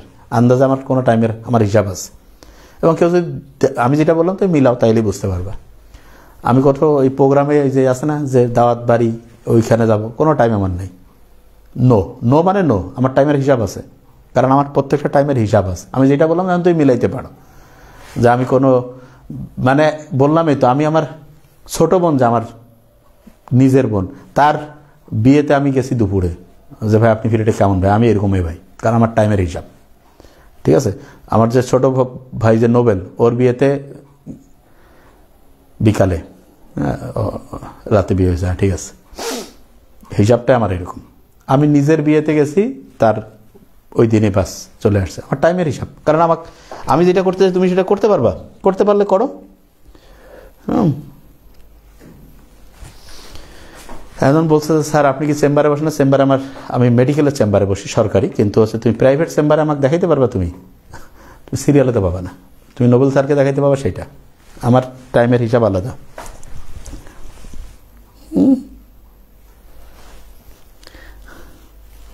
প্রি মেডিকেল ব্যাচ সামনে শুরু হবে, ঠিক আছে? হ্যাঁ, সামনে প্রি মেডিকেল ব্যাচ শুরু হবে। আমি যেটা বললাম তুমি, এটা হচ্ছে রিয়েলিটি। কারণ তুমি হচ্ছে যে এটা একদিন 2 দিন না, এটা বছরের নিয়মে, এইটা বুঝতে পারছো? তুমি আমার রুটিন ফলো করতে গেলে আগে তুমি আর এগুলা ফলো করো। তাহলে আমি বললামই তো, ফেসবুক ইউটিউব কোনো কিছু, আমি কোনো জিনিসের সব মোবাইল ওদের কাছে, তুমি আগে এগুলা করো, তারপরে অটোমেটিক তোমার রুটিন যেটা করবা সেটাতেই সফল হবা।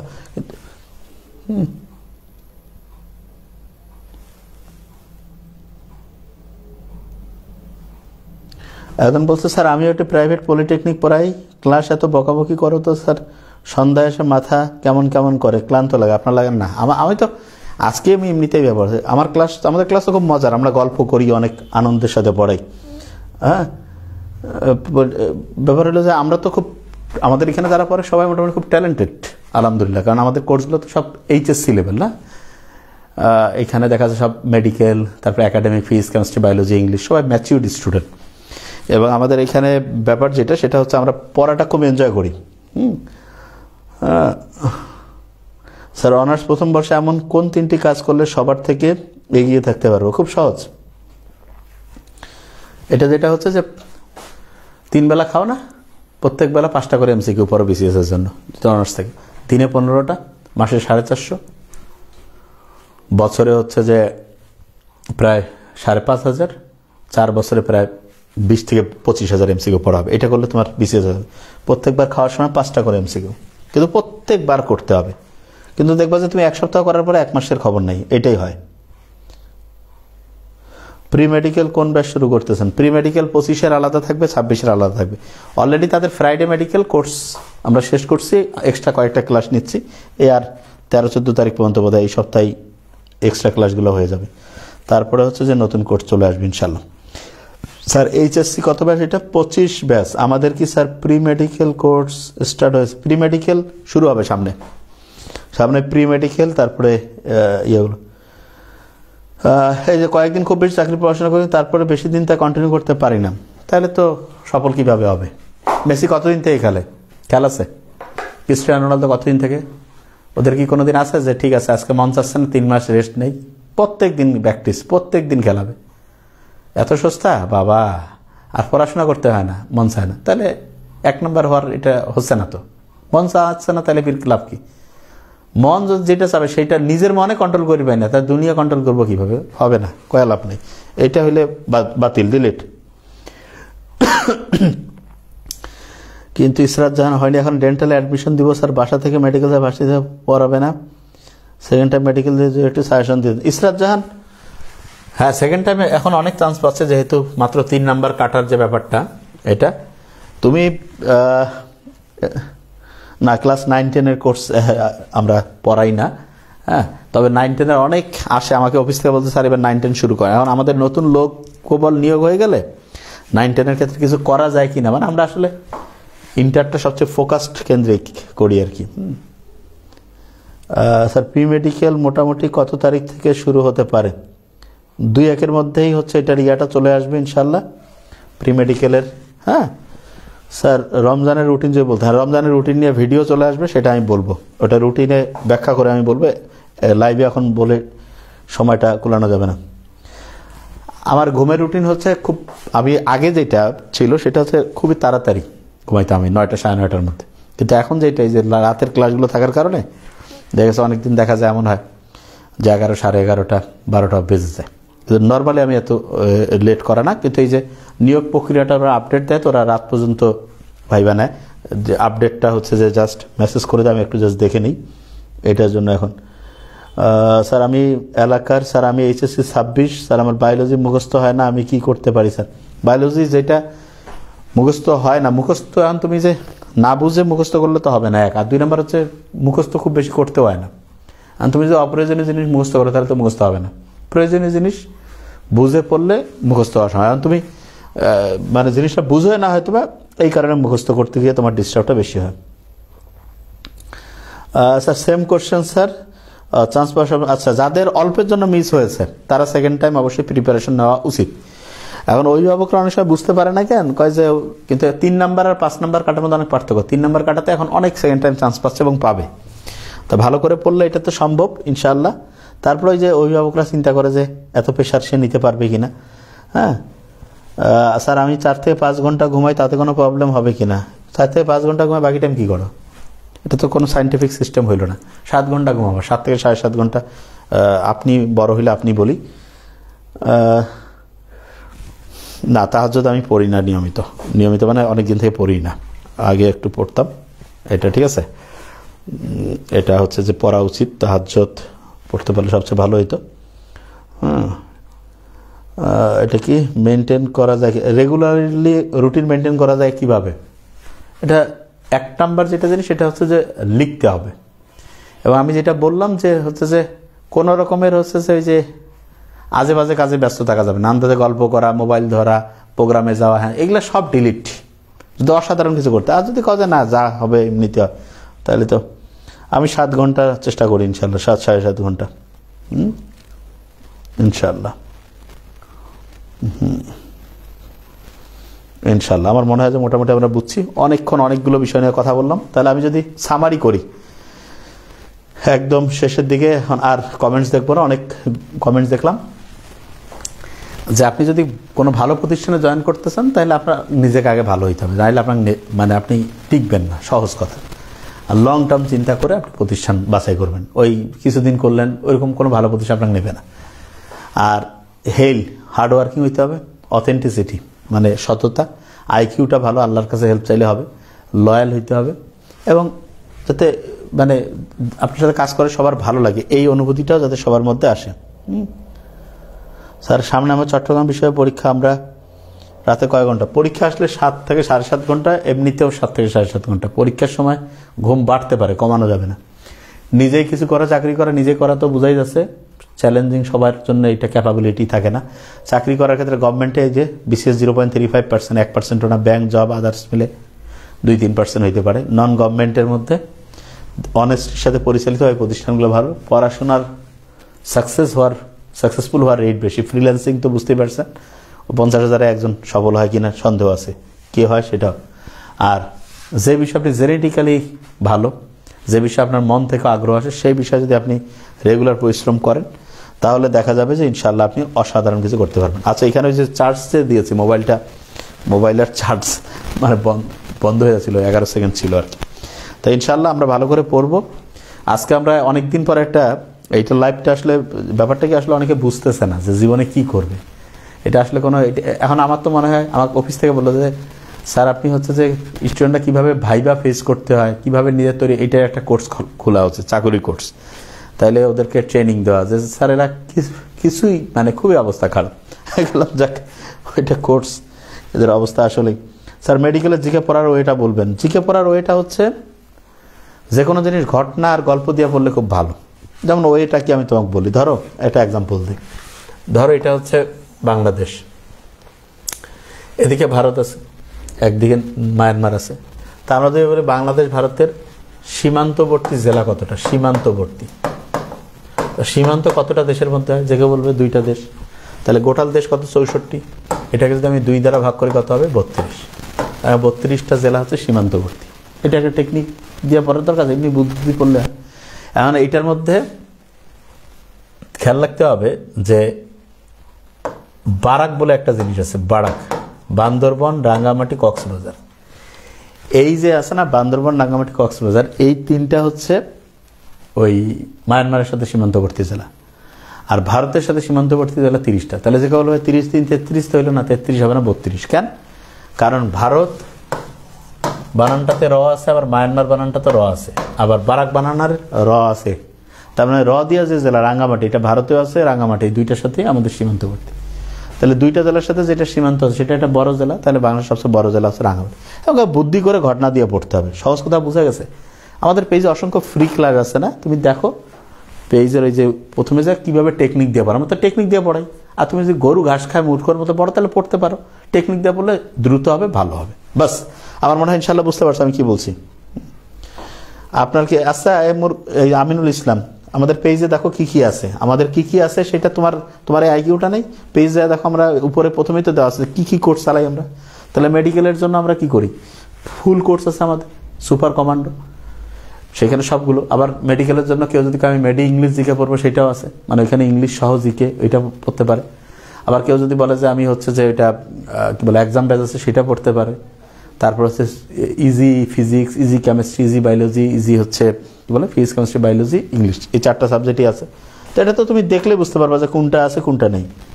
ঠিক আছে স্যার, রাজশাহী বিশ্ববিদ্যালয় এ ইউনিটের জন্য সাজেশন। রাজীব হাসান, এ ইউনিটের জন্য এখন সাজেশন না, আমরা সামনে ঢাকা ইউনিভার্সিটি ডি ইউনিট এ ইউনিট নিয়ে আমরা বলবো, সেখানে একটু দেখবা।